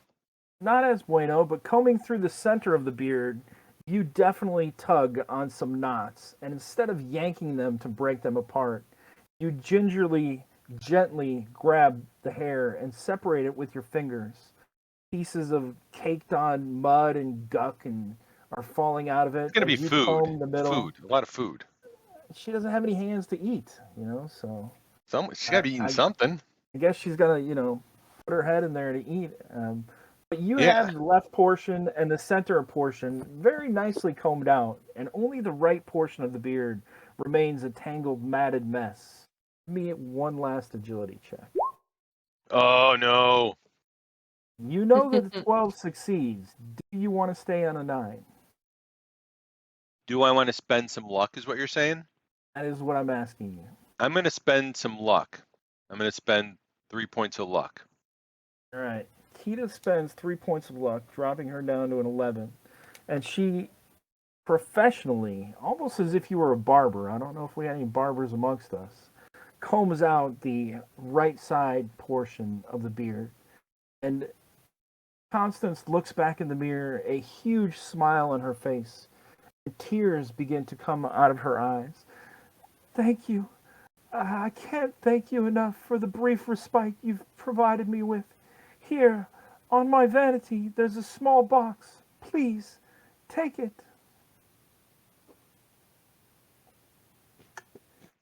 Thanks, Take it? lady. We take the box. What's in it? What's in the box? There is a third moon coin inside and a jeweled dagger. And also, you find another slide for the magic lantern. Ooh, the next season dropped in Magic Lantern. Let's watch. Possibly. Mark, what are your guys doing? I think they just been watching this, although I imagine because Tiddlewinks was the one that pointed to the lantern, that Finny would have been carrying the lantern along. So when she sees that, she's probably interested, like, oh, another one of those story things. All right. Do you want to look at the next slide? Anybody else want to watch it with me? She'll walk up and Yeah, it was a total Slideshow. cliffhanger. What happened after she got pregnant? Shakes his head. Lou, what are your characters doing? So Vasici and Kickjaw are still just outside the tent, just kind of tapping their feet. It's like, one of these guys is going to be done. But Bass, he'll be interested in seeing what happens in the show there. Guys, All come right. on in here. The next season of Magic Lantern dropped. Come on. I wish we had some popcorn. Yeah. Popcorn always goes At good that, with these. Kickjaw would come in. There Slippery was Kitty not- pops their. Nobody saved any cotton candy. There was cotton candy. Slippery Kita's still got a body part, the candied body part. Gossamer, what are your characters doing? Oracly would be interested in the show. He would rush in and sit down cross-legged, ready to watch the lantern. Burkham would still be all business, and he would turn to Constance and say, like, look, you should really get out of here. I can't. Look at my feet. And you looking down, you see black chains clamped around each of her ankles. Can we break Sirius, the chains? what is Daphne doing? Oh, magic lantern and chill. Oh yes. All right. Looking at the next slide, putting it into the viewer, it shows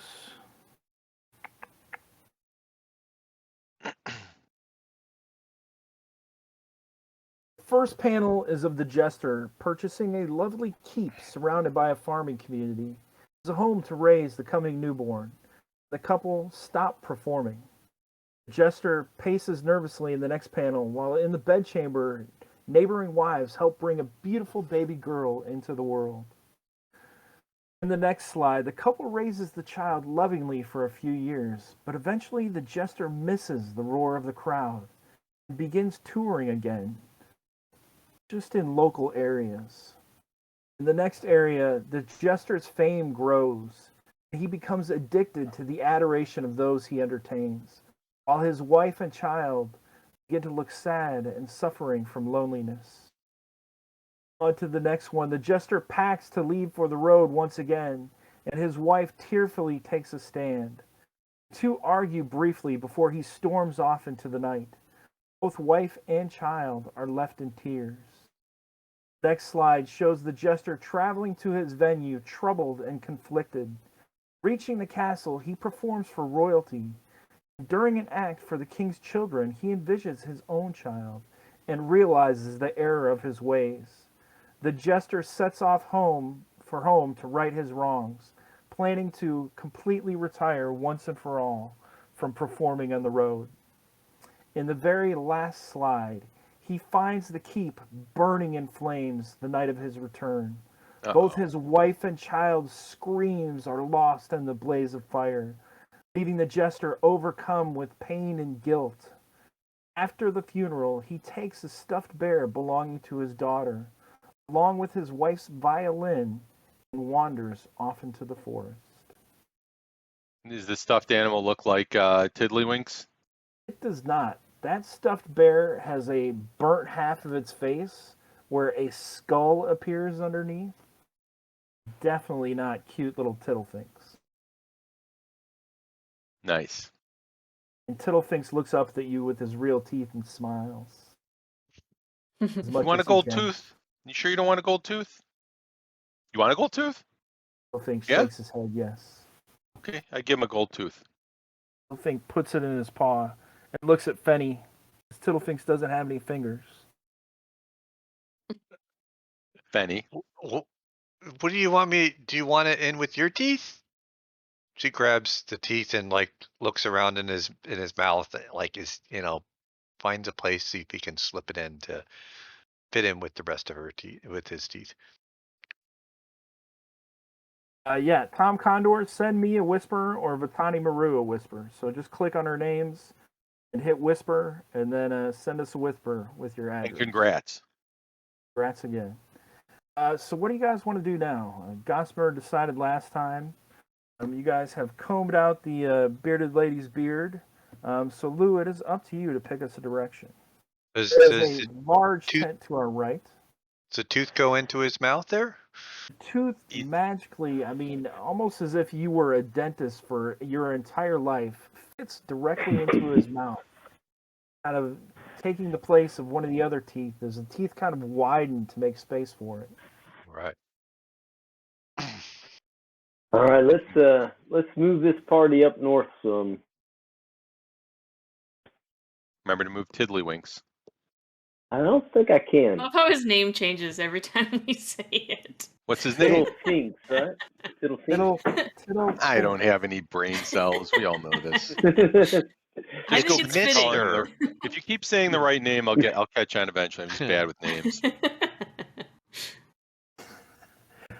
So as you guys move up north, you see another concession lady.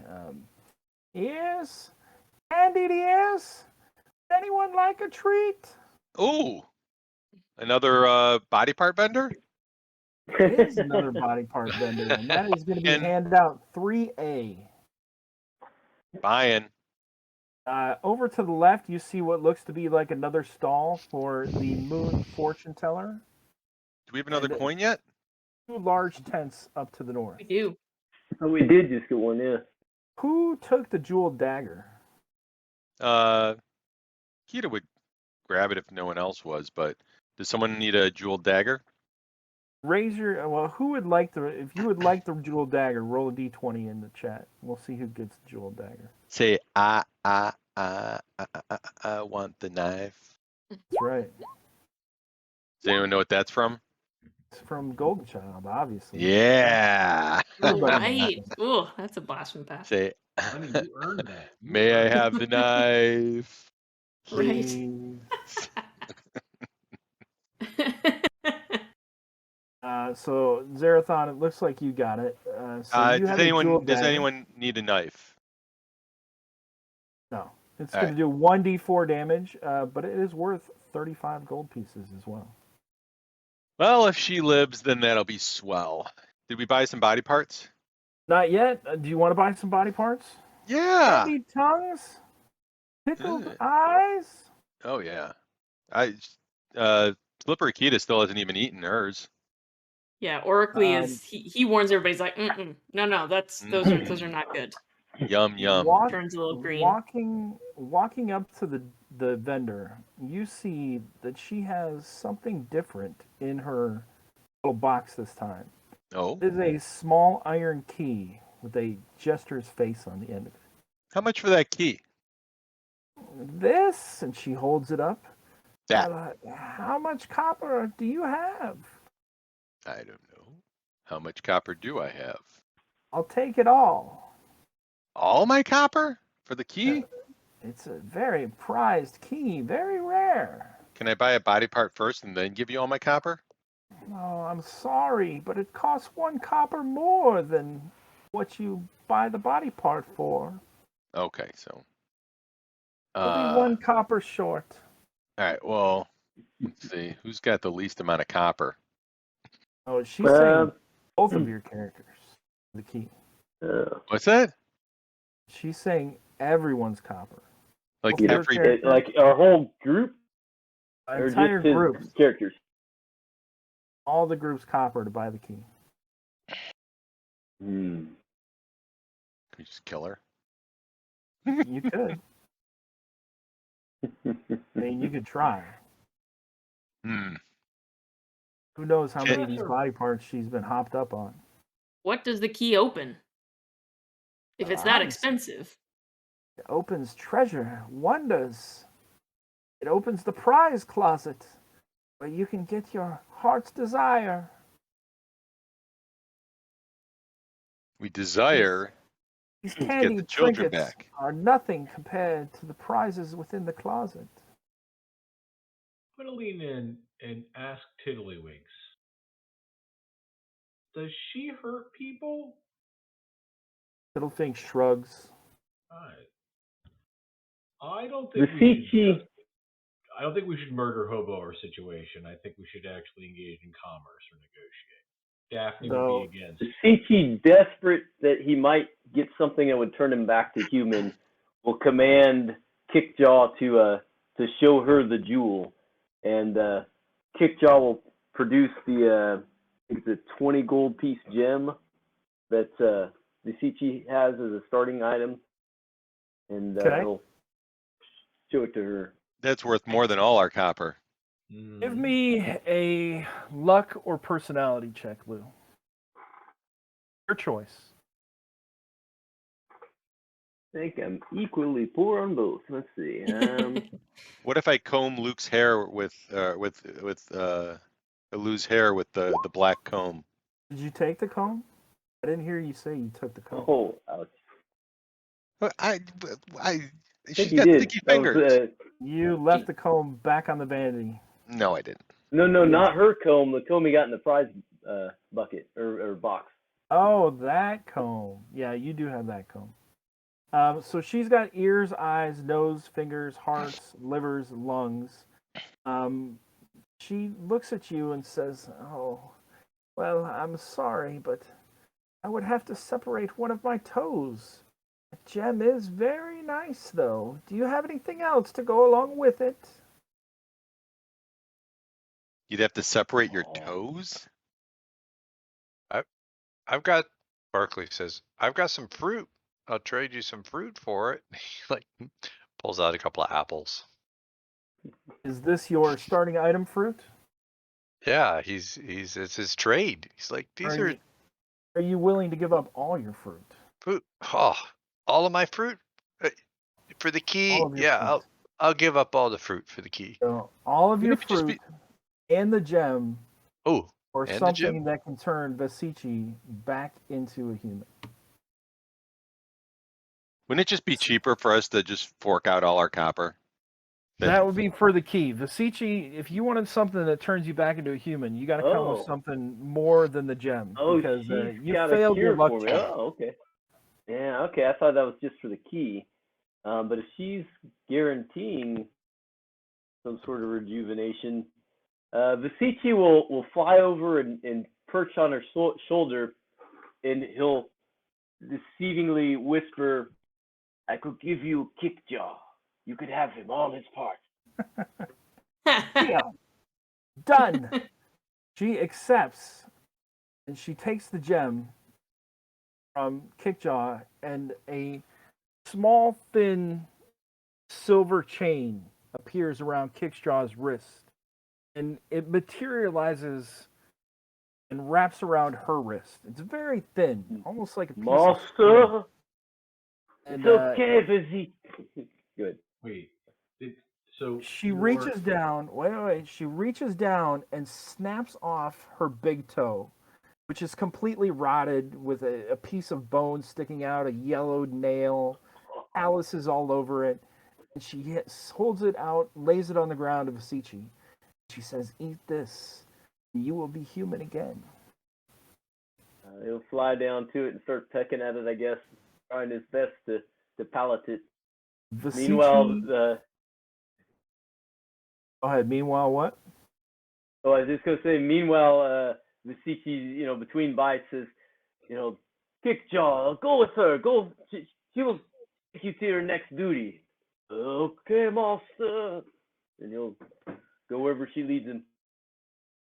All right, so I'm not going to put the X on Kickjaw because Kickjaw is not dead, but Kickjaw is definitely As indentured to this concessions lady. does Vicici turn back into a human? Sirius, what were you going to ask? So the master just sold his indentured servant It is his servant, to right? the carny? He did. I've never seen it happen.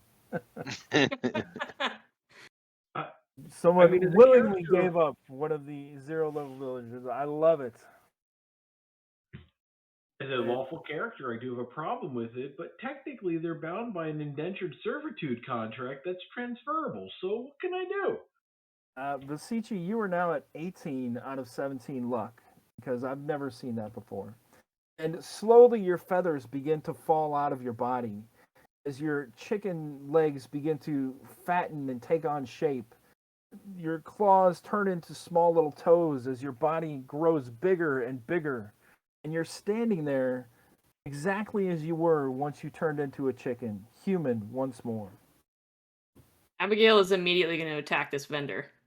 All right, let's roll initiative.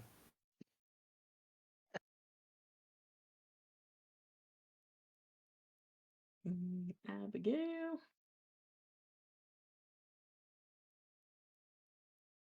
Saw it here first, folks. Somebody just gave their servant to the carnival. That was pretty sweet.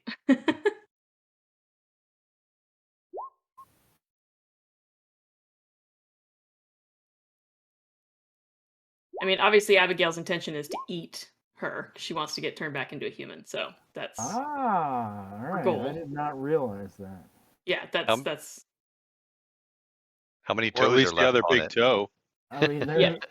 there's 8 Well, toes it's left. big toe, so there's potentially only one.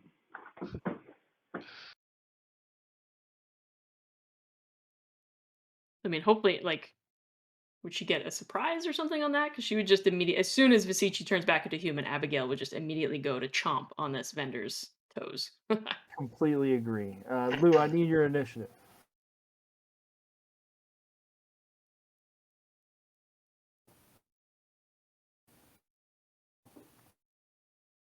Yeah, and the rest of you guys don't have to attack. We're just going to go into initiative to see what happens.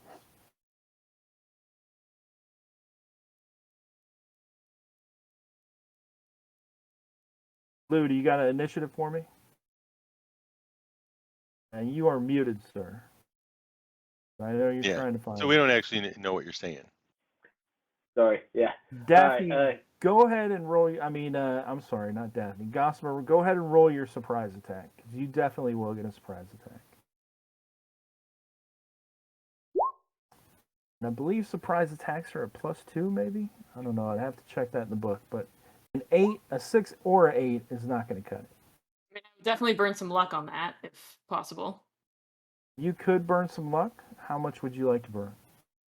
You think you would need more than one.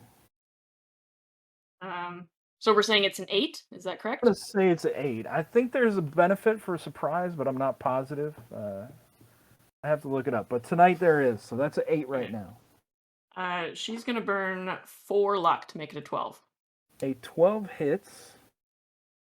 And you are at 11. And roll me some pecking damage. I did roll. It was a 1. You go up and you're immediately going for a toe. That's your focus, right? Yeah. You begin pecking at the other big toe. Visici, you see this. What are you going to do? Do your other characters want to do anything, or would they not be? I think Bass is now in the game, right? You know, he knows he can be turned back into human potentially, so he's going to try to get at the toe also. All right, so he goes up and kind of pushes Abigail out of the way a little bit, trying to get at the same big toe. Give me an attack roll.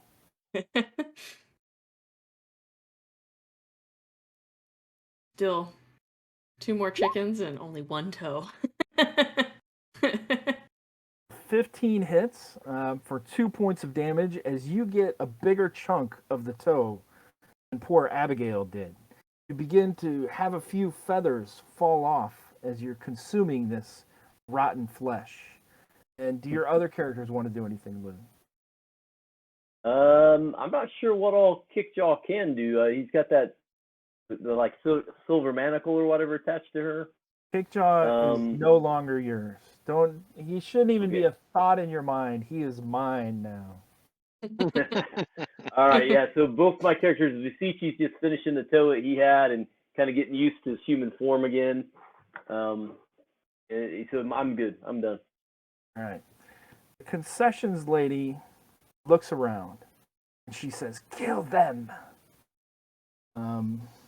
Kickjaw begins to lurch into action, immediately trying to stab his master who gave him away, Visici. Being a new master now, Kickjaw is more than happy to lay into his former master. The 9 does not hit Vasici, as Vasici nimbly dives out of the way, still with some agility remaining from the chicken. Being a chicken, the vendor brings her box down, trying to slam it on the ground. And let's see, a 1 will be Abigail, and a 2 will be our other chicken, who I can't remember right off the bat. It's Bass. That is going to be a 1. It's going to try and slam the box down on Abigail's head.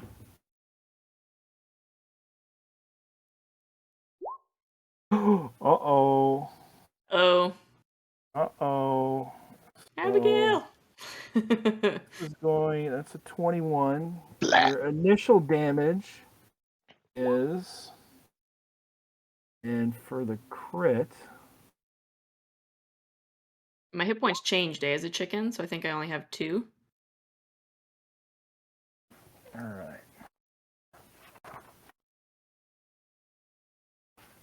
Stunning crack to the forehead. This is very fitting because the hard box comes down. And even though it looks like a simple vendor's box with all kinds of treats in it, once it hits your small chicken head, the bones in your neck are compressed and crunch and crack. And one of them breaks through the skin, coating your white feathers in chicken blood as you drop to the ground, taking, let's see, there was extra damage to that. Another 1d3 damage. So you've already took 1 point of damage. You are going to take a total of 4. Yeah, she gets 4 hit points. she just gets crushed, and the feathers just like poof out from underneath the box that just slammed onto the ground. And behind the group, Starshine, the pony, just like kind of rears up and neighs in sadness and anger. Oh no. Starshine has lost her master. Daphne, you've seen what's just transpired. Abigail has just gotten crushed by the vendor's box. Bass is beginning to grow and lose feathers. What are you going to do? Oh my gosh, I am shocked by what that concession person did, and I am going to try to bash them with my staff and really, really hope for the best here. Okay.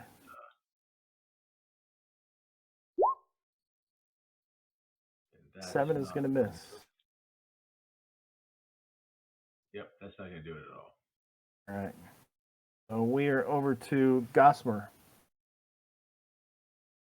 Okay, yeah, so Oracly and Burkham. Oracly will, he will, what will he do? He's gonna use his feather boa, to try and grapple this vendor, in hopes of, slowing it down and making her toe easier, I guess, for Bass at this point. Okay. So he's gonna, kind of rush up, and his magical boa that's around his neck is gonna kind of reach out and try and grab her. You whip out the feather boa, swing it around over the air like a lasso, whipping it at her. Give me that attack. Oof. No good. 4 probably misses. 4 is going to miss. But you Um, still have your other character. yeah, and then Burkham, he will definitely rush in and just attack with his pick to Okay. try and take out the vendor. That's another 4. So they're clearly both distraught at suddenly just losing Abigail.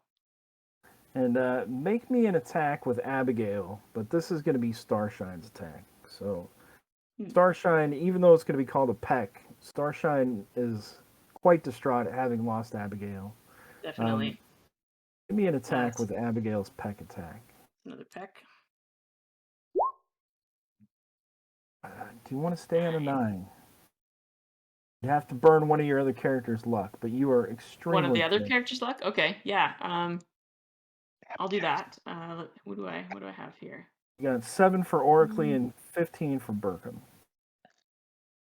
Yeah, Burkham will throw over a point of luck. All right, so roll me a 1d8 because horse hooves are very powerful. and Starshine is crushed.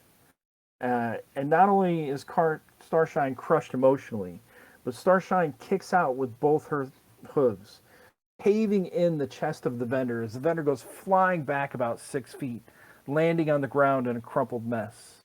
Amazing. Kickjaw walks over to the concession box, picks it up, puts it around his neck. He says, "Candied ears, Yeah. pickled hearts, cherry eyeballs." And Kickjaw begins walking away throughout the park. We are out of Amazing. combat. We have lost a crucial member of Starshine's family. Starshine will need to find a new owner. And we've also lost Kickjaw, but Basichi is back. And Bass, as you go rush over to consume the rest of the toe from the dead body, a similar thing happens. All your feathers begin falling out, and you retake human form. There's only one difference. Your hair stays as chicken feathers because that one part of the toe that Abigail ate, so you're not completely 100% human. You look like a human, but your hair is chicken feathers. Got a little That is taste. I like it. fantastic. Little reminder.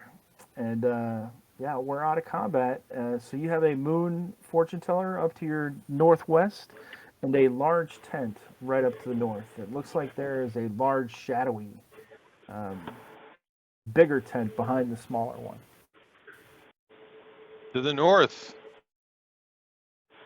I think you guys found another moon key if you wanted to stop at the moon fortune teller.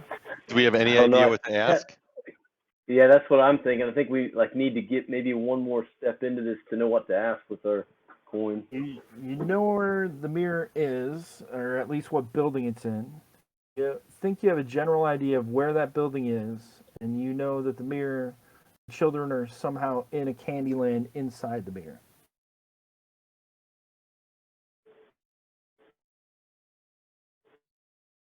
I think I agree that we should probably maybe find the mirror first and see what it looks like, and then give a bit more information before asking a question.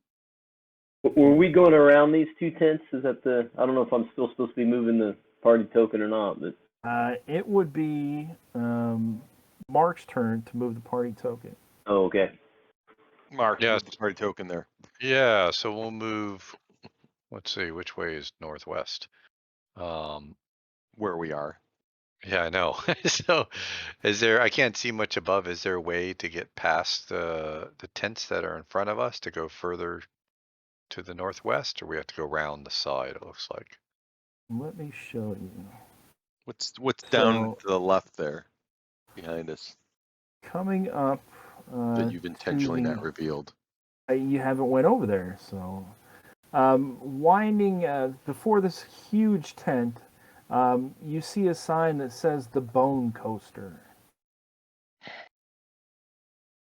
Let me go to the see- southwest there and see what's just past the vendor.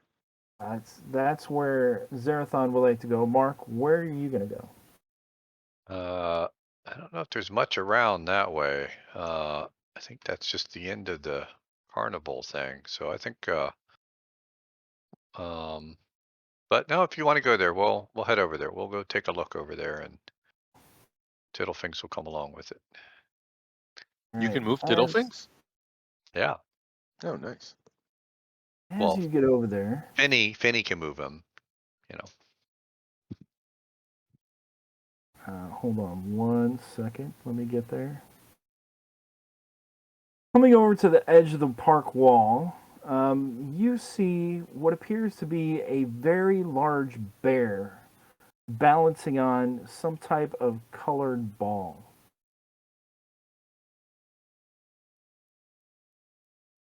Can Right we there. just? Does it look like it's seen us? Oh yes, it's definitely seen you, and it is rolling towards you on its ball. And as it gets closer, you can see that this bear is definitely not living. Pieces of his flesh are necrotic and falling away, exposing ribs beneath its skin. It's emaciated and infested with maggots that are coming out of its eyes and mouth. but it's still adorned the remnants of its circus costume. Let's roll initiative.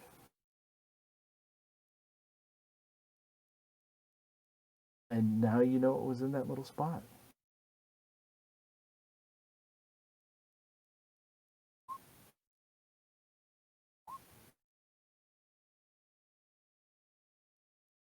I feel like I need like therapy after playing DCC. Hey, finally a good Oh. initiative.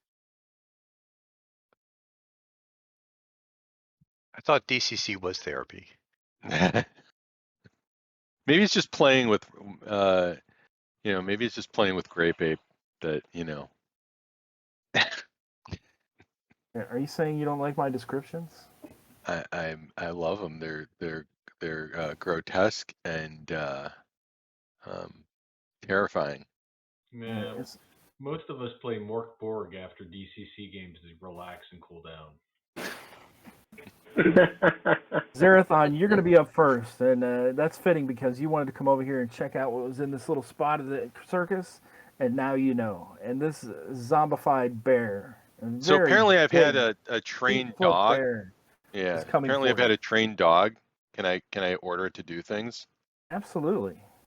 I'm gonna call him Clyde. I'm like, scrap the bear, Clyde, and I send him in. Clyde does not have an attack yet because Clyde is not level 1. Oh, all right, fine.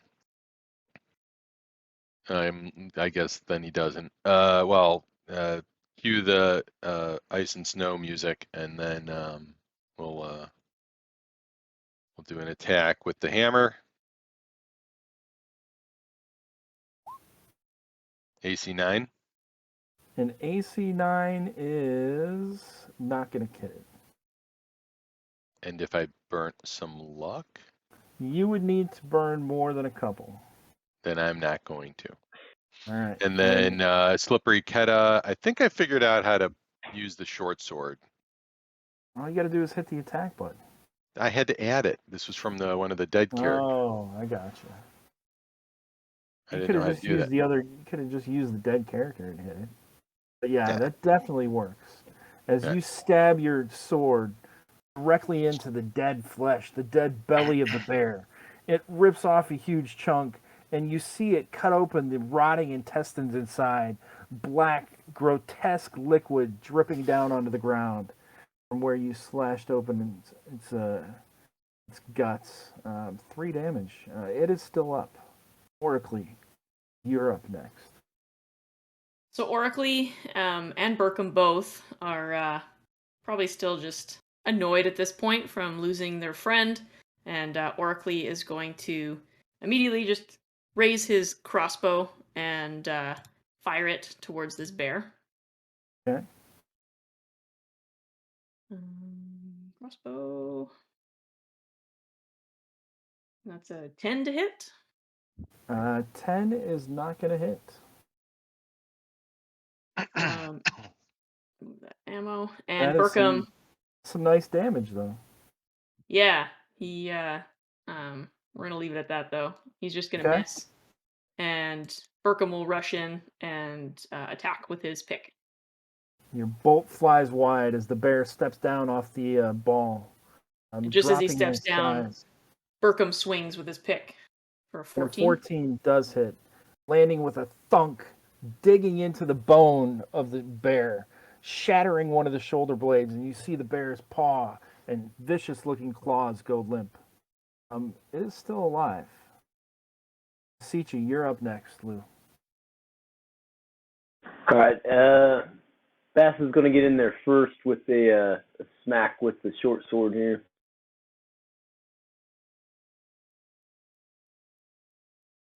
$15 hits for 6 huge points of damage. As Bass rushes forward, having now become a chicken-feathered human, happy to have full move and range of his arms, he almost sings as he slashes the sword through the bear's head, lopping its undead face off. Oh! Bass has ended the bear. Do we have any chicken All right, people left? Sichi, Maybe eat its toe. I don't think we do we? We don't have any chickens left. One died, two got turned back into humans. The only chicken we have left is Siegfried from Warnock, who is just pecking the ground following you guys. Does this bear have anything on him? Beseech wants to check out the ball.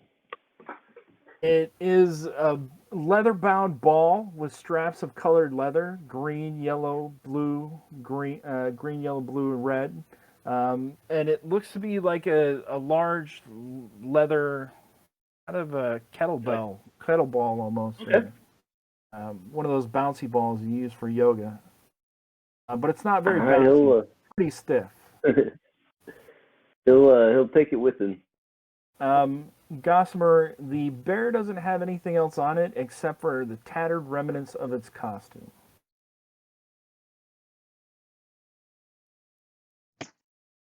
Burkham just kind of kicks it. Thunk. What about the All right. ball? But, yeah, I think Lou grabbed the ball, right, Lou? Yeah, Beseech grabbed that up. Nice. All right. Time Josh, to play some kickball. you are up to move the party token next. Which way would you like to go? Who? Josh. That's Marathon. me. All Yeah, right. your turn. All right. Well, I kind of pushed this here, so I don't know. Did anyone else want to? I mean, otherwise, I'm going to say let's go up the road. That was To just the your northeast. suggestion. Mark could have moved wherever he wanted, so it is your Right. turn to move it. Walking down the road. You can see remnants of this huge bone roller coaster further up to the north, and then another tent to your right. Benny, Tiddlefinks begins to pull your hand Oh, he toward does? this pretty big tent. Is that the direction that I just moved us in? He is not pulling your hand, Josh. He is pulling No. Fenny's Which- hand. Which way, Mr. Tiddlewink? Which tent do you want to go into? He is pulling you toward. Why can't I ping? I got a point. He is a. There, That one. this one right here. All Let's right. go. Okay, Mr. Tiddlefinks. Is the Mr. entrance Tittle- down on the south end there? Yeah. Mr. Tiddlefinks is always right? He hasn't led us astray so far. Well, he led us to the slide thing, so yeah. But still, like, we should follow him. He's I mean, that hasn't turned out to be wrong yet. You guys got some good stuff. Let's see here. An eerie scene unfolds as you open the tent flap and enter inside. Tiered wooden benches line the tent walls, and ghostly humanoids, seemingly oblivious to your presence, begin manifesting and taking their seats while gazing high up into the air.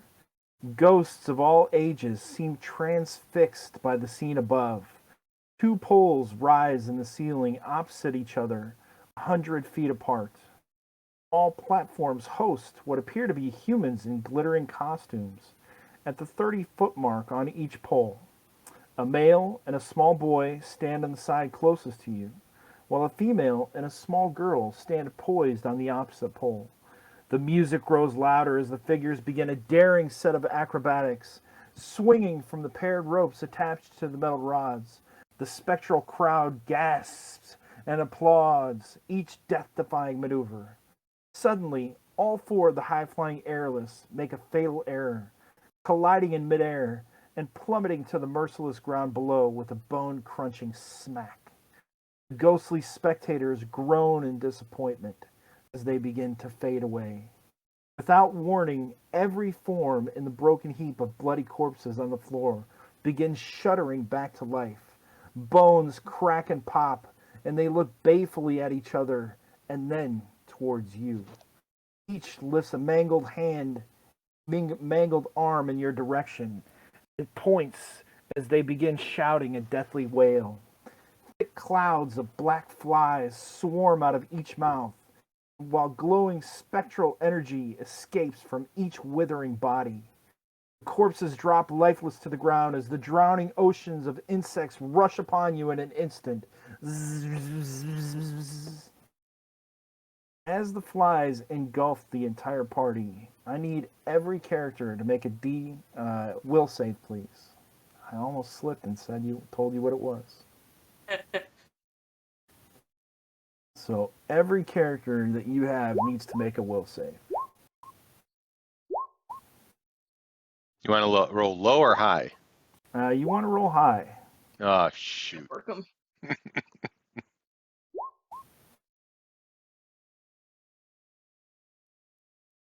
So I'm guessing my 5 is not good. It's probably not going to be very good. Oh, shoot. All right, so Sirius, we'll start out with Daphne. Daphne got a 5. Do you want to stay in a 5? Do we get a chance to throw luck in on this? Of course. All right. Daphne, are you staying at a 5? Do you want to keep playing? I don't have enough luck to make myself feel any better about it, so I'll take the 5 and like it. All right, so the flies engulf you and begin going in your eyes, your mouth and your nose. Gossamer, how did Burkham and Oracley do? Burkham got a 20, Oracley got a 12. All right, are you happy with those numbers? Yes. All right, nothing happens. Lou, how did you do? All right. So Bass has a 10. I think I'm going to throw 2 points of luck on that. You know that a 12 Make is a it success, so a 12 does pass. And what about Visici? Okay. The Sichi's so far off, I think he's just going to have to take his lumps here. All right, Mark, how about Elion, Fenny, and Barclay? Elion's way off. He's just gonna have to see how it goes. But Finney's got a 7, so she'll let's see, she'll throw 5 luck at that to make that a 12. Ooh, all right. And Will, let's say Barclay got an 8, but he's just gonna throw 2 luck at it, make it a 10. All right, 10 fails. Zerathon, how did Kita and Theg do? Terrible. Both of them. 7s. Both of them. Right? No. Do you want to? No, wait. One got a 4. Right? You want to stay in a 7? I guess Thag will spend some. You know, a 10 fails and a 12 succeeds. Yeah. So, let's do. Let's just go for the 12 on Thag. All right. So what's that's that? 7, 5? 10, 11, 12. So you're down to 4 luck, but Theg is safe. All right. And then- So we've got Kita, Visici, Barclay, Elion, and Daphne have failed. Visici, since your luck is so high, you remain on the ground. But Daphne, Elion, Barclay, and Kita, you are transformed up to the small platforms as the flies engulf you. Your bodies magically reappear in glittery robes, and the ghost crowd appears below you, cheering and clapping. And there doesn't seem to be any way off of this pole that you're on. And the swinging trapeze is lined up right in front of you to grab. You are going to need to successfully complete the program to survive. Awesome. All right, so the crowd gives you ghostly encouragement from below. This time you can make it! Yeah, right. Flies continue to fly about you and pester your attempts. But Daphne, you're the first one to grab onto it, and you swing across, hanging from your knees, reaching out to grab Barclay. I need you both to make an agility check, please.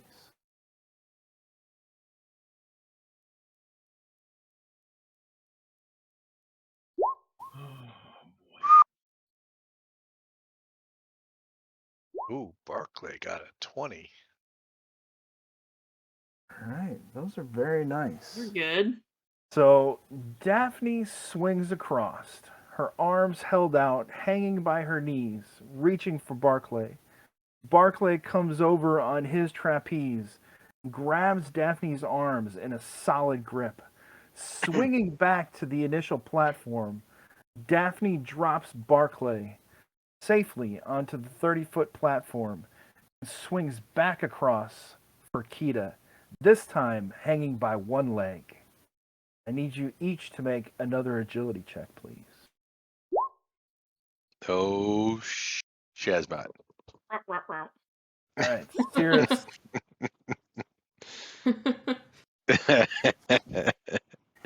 Cirrus, you have your leg wrapped around the trapeze, and you go to grab Kita. But instead of using two hands, just like you're using one leg, you only reach out one hand. Kita grabs it, and you can already feel her slipping, and she plunges to the ground. I can't spend a whole lot of luck right now. You got a fumble, so no, you can't. You can't. It's a fumble. Is a fumble. Is a fumble. Kita drops to the ground. PC is gonna die in front of Daphne. Yeah, I mean, you would say it's not Daphne's fault. Kita's hand was very slippery. That's why they call him Slippery Kita. Ha ha. You know, so that came back to haunt him, and her, and she falls to the ground, taking 10 points of damage. Well, with her 1 hit point. Black. Yeah, she is completely smashed and crushed underneath. Daphne, you swing back and give the bar to Barclay. You are transformed to the bottom. Barclay, you see Elion over on the other side, and you swing out to get Elion. Doing a flip, Elion comes off of her trapeze. Her legs hanging right there, waiting for your wrists. Give me agility checks, please.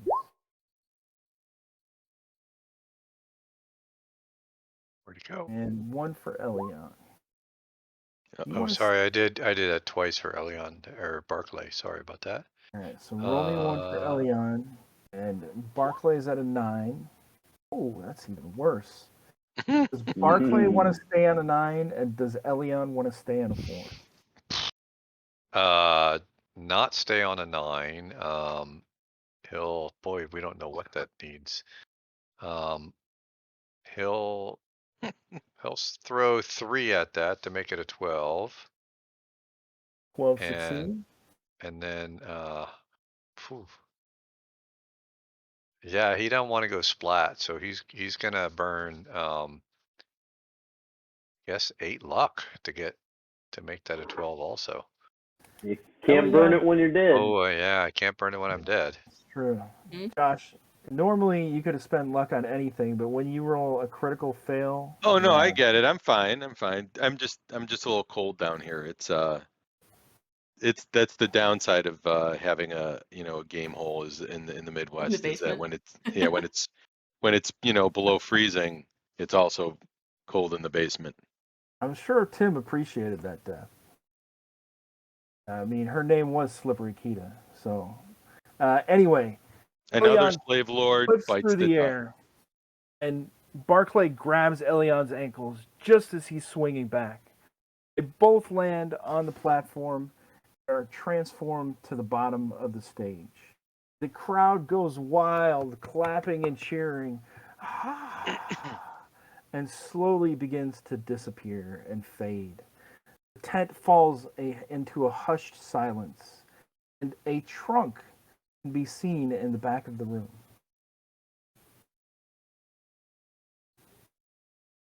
What's in the trunk? Let's go. Opening the trunk, you find 20 gold pieces, a moon coin, and a ring. What's the ring look like? Does it do something? It is a golden ring, and it looks like it has a clover on it. Sounds like a lucky ring. Is someone who really scored? Who got that 20 on the GrapeApe's move? Oh, was that Barclay? I don't know. The first 20.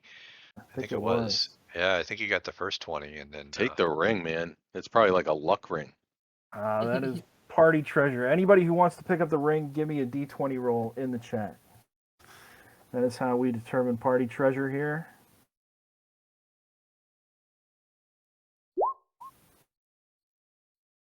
So everybody just give me a d20 roll. That way nobody feels left out. All right. Serious, that is a d2 roll. I know. I'm being funny. He's counting himself out. All right, so it looks like, Mark, indeed for that 20, you are rewarded with this ring. All right. He's gonna. Elian's gonna take it. Who just burned a ton of luck, to barely survive. So if it's any magic or anything, he's the one who needs it. So he's gonna put on the ring and see if it does anything. Try it on for size. You definitely feel a little bit luckier with the ring. And once per day, you can make one reroll at +1. Oh, Nice. That's a sweet item. glad I didn't go splat. I wouldn't have got this ring. The last thing inside, kind of in the corner, underneath some of the family clothing, you believe that the clothing inside is just the glittery clothing from the Trapeze family, is a third slide for the Magic Lantern. Ooh, new season. Let's watch. It's a trilogy. Another one, And- Mr. Tiddlewinks. All right, Season so 3. You guys put the slide inside. The jester wanders for days deeper into the forest. Gulping the last drops from his whiskey skin, he exhaustedly decides to end his life in a beautiful glade that he has stumbled upon. Fashioning a noose around a limb, he places the stuffed bear at his feet and decides to play one last ballad with his wife's violin. The song is filled with such sadness and sorrow and emotion that the energies travel through the glade and summon all of its denizens to the source of the music. The glade's guardian also appears, a majestic unicorn. The unicorn approaches the jester. She senses his pain and looks deeper inside of him to find a noble heart worth saving. She comes to rest beside the jester and somehow reaches into his soul. She shows him the true path back to his family, and forgiveness is to continue bringing the gift of joy to those who have forgotten its existence. The unicorn becomes the jester's faithful steed, always accompanying him to the edge of whatever forest leads to his next performance, protecting him and serving as a true friend. The jester begins entertaining again, but not just for royalty this time. He now sees more intent on lifting the sick and the poor, often bringing groups of orphans to the forest edge to meet the magical creature that saved his life. As the years passed, the jester learns to smile again and begins to heal. The entertainer and his companion become legends among the commoners and highly sought after by royalty. Well, this still doesn't explain what is happening here. Got it. That's not where I thought the story was going to go. Maybe season 5. Yeah, I Maybe just hope they season got 5. picked up for the next season. Yeah. All right, so Tiddlefinks has obviously been leading you to these lantern slides, maybe to further understand what's happening. But you have a large tent below you now. You have another tent to the west. And as you guys come back out of the trapeze tent, you can see that the trail continues on to the north. And there are also tents over to the west. The one kind of to the southwest appears to have a flag with a snake on it. And Cirrus, you are going to be taking this. Where are we going to go next? So I really like this big tent with the little tent. Can't really hear you too well, Cirrus. Lou, I think you're getting some background noise going on. So I really like the big tent with the little tent back there, but Okay. we seem to be doing a good little job of just moving around here. So I think peeking in this tent here might be a good approach. All right, the one right to the right, you're going to peek inside that one? Yeah, let's peek inside there. Let's give it a little peek. The little peek.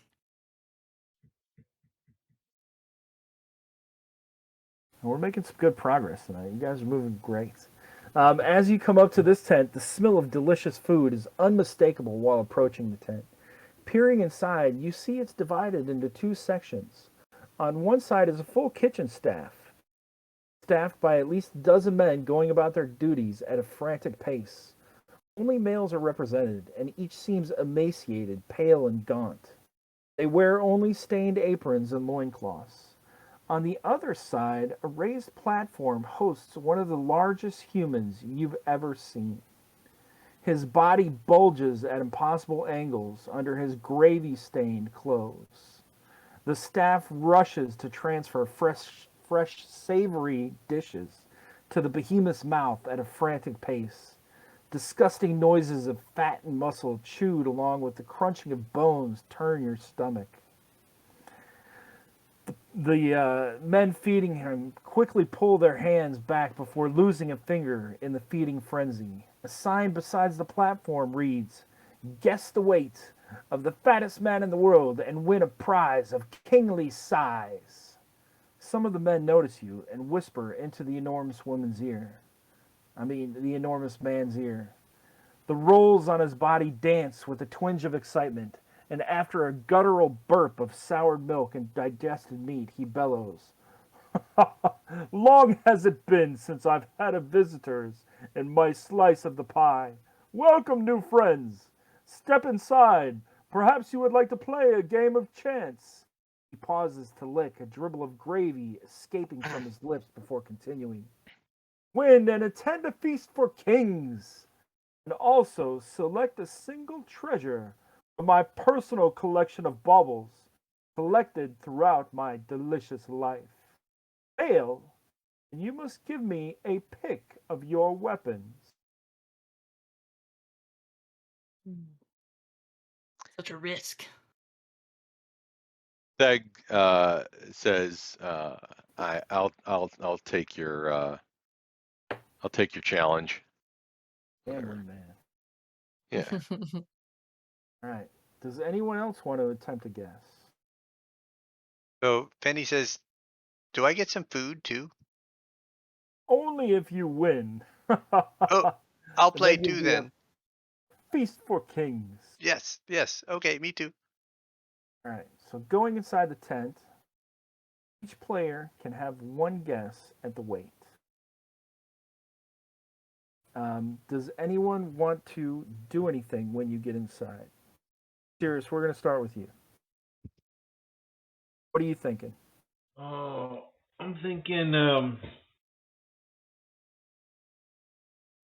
gonna make my guess and check out some of the food in some detail.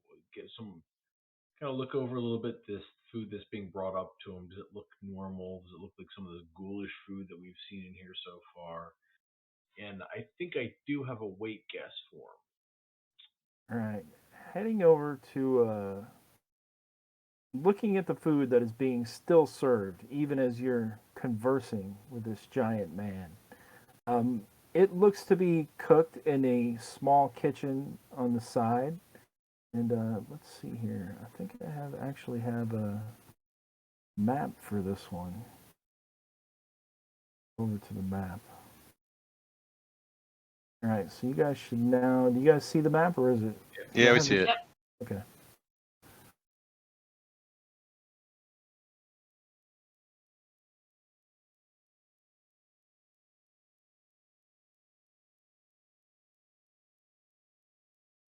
All right, and I think it's going to be handout. You'll see it looks like a woman, but I switched it when the narrative of it. Just because I wanted to switch it up. I didn't want it to be so sexist. We already had the bearded lady, so I made the fat woman into a fat man. Gotta spread the love around to the different sexes.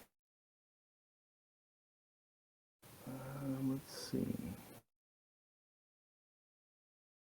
And no, that's not the handout. All right. So we've got all these guys in here that are bringing this man different pieces of food. And you guys step in, bring your characters up. There is a table set to banquet table in the kitchen over on the left. And so there's I roasted don't have any pig. characters. Yeah, you came late. I just You're need only bags. missing one. Okay. Yeah. Yeah, we're missing some. Can I drag him on? Yeah, absolutely. There you go. Drag your name Boom. There he is. All right, so Cirrus, you see that the food is being cooked. Some of it's raw. They have to get it over there quick enough. Your guess is 1,124 pounds. Osmer, what do you think of the situation? What do you want to do? Yeah, Oracly is wanting to make a guess, for sure. He's been enjoying these games, so he kind of takes stock of his weapons, and he's got a couple. He's got so he's not too concerned if he loses, but he's confident. So he's gonna want to guess.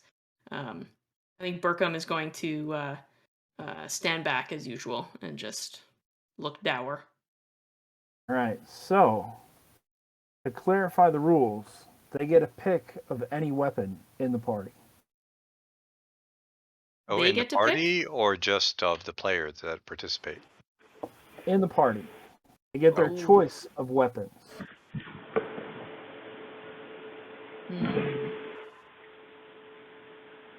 Since you would benefit, But we each get guesses. Is that correct? each one of the players get a guess, not each one of the characters. Ah. You would get one guess per person, and you get, just as winning would benefit the entire party would lose one weapon if they're incorrect. Gotcha.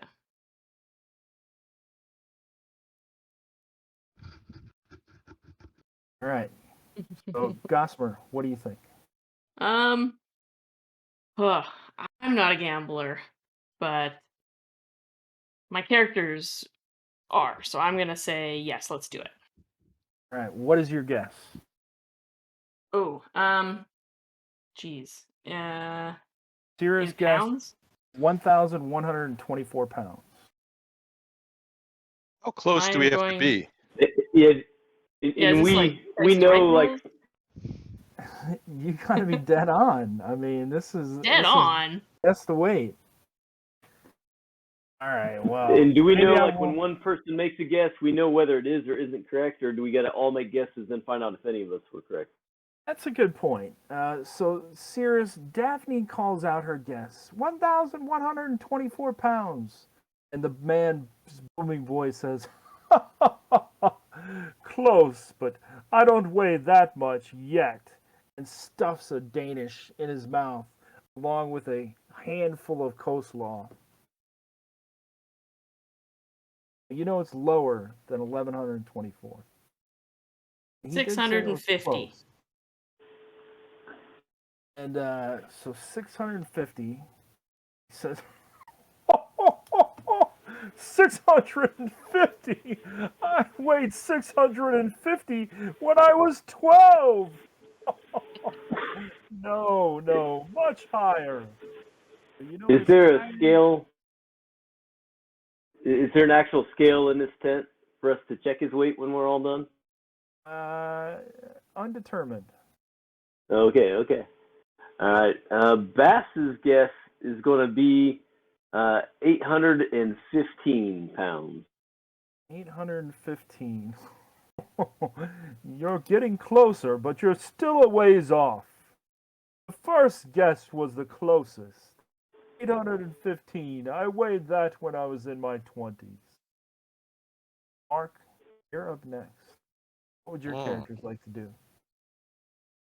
Finney will step forward and say, 950 pounds. Can I eat now? Oh, not yet. The feast will start as soon as you get it correct, little one. And 950 is still too light. You're incorrect. And last, we're down to Zarathon. There's still a huge delta there, so So wild. 950 Between 9:50 9:50 and 11:24. Right. And- Well, it was between 8:15 and 11:24. 11:24 was still more correct, or 12. Yeah, 11:24 was more correct. So there's been clues in what he said. You have between 9:50 and 11:24. Make your guess. Don't make the guess yet. What did he So say? the sea chief's been listening to this, and he's got a pretty sharp mind, being a jeweler and all. What were the increments he told us? He said he weighed that when he was what age? Oh, I don't Anybody know. remember? I was making that up. It was 12. Oh. Okay, I thought maybe we could make a little, exponential curve and figure out the. Never mind. That is an excellent point, Lou, but that is not written in the adventure. I made that up, so I don't want to lead you the wrong path. What is your guess? 1,000. And we will find out if that is correct in 2 weeks, Ooh. everyone. Join Cliffhanger. us 2 weeks Woo! from now for the next episode of GrapeApe's Reaver Express. Thanks, everybody, for joining us. Lou, give us your Kickstarter one more time. Sure. So it's the Kickstarter for the Time Lost Citadel. It's an MCC compatible adventure. It's a standalone adventure, but it's also a nice sequel to the Seekers of the Unknown, which was my first one. So check it out if you like Sword and Planet adventures. Go for it, man. Back me up, and it's going to be a great product. I've got a lot of great artists and a lot of time spent making it fun for y'all. All right. Thanks, everybody. Have a good night. Say goodbye. All right. See you.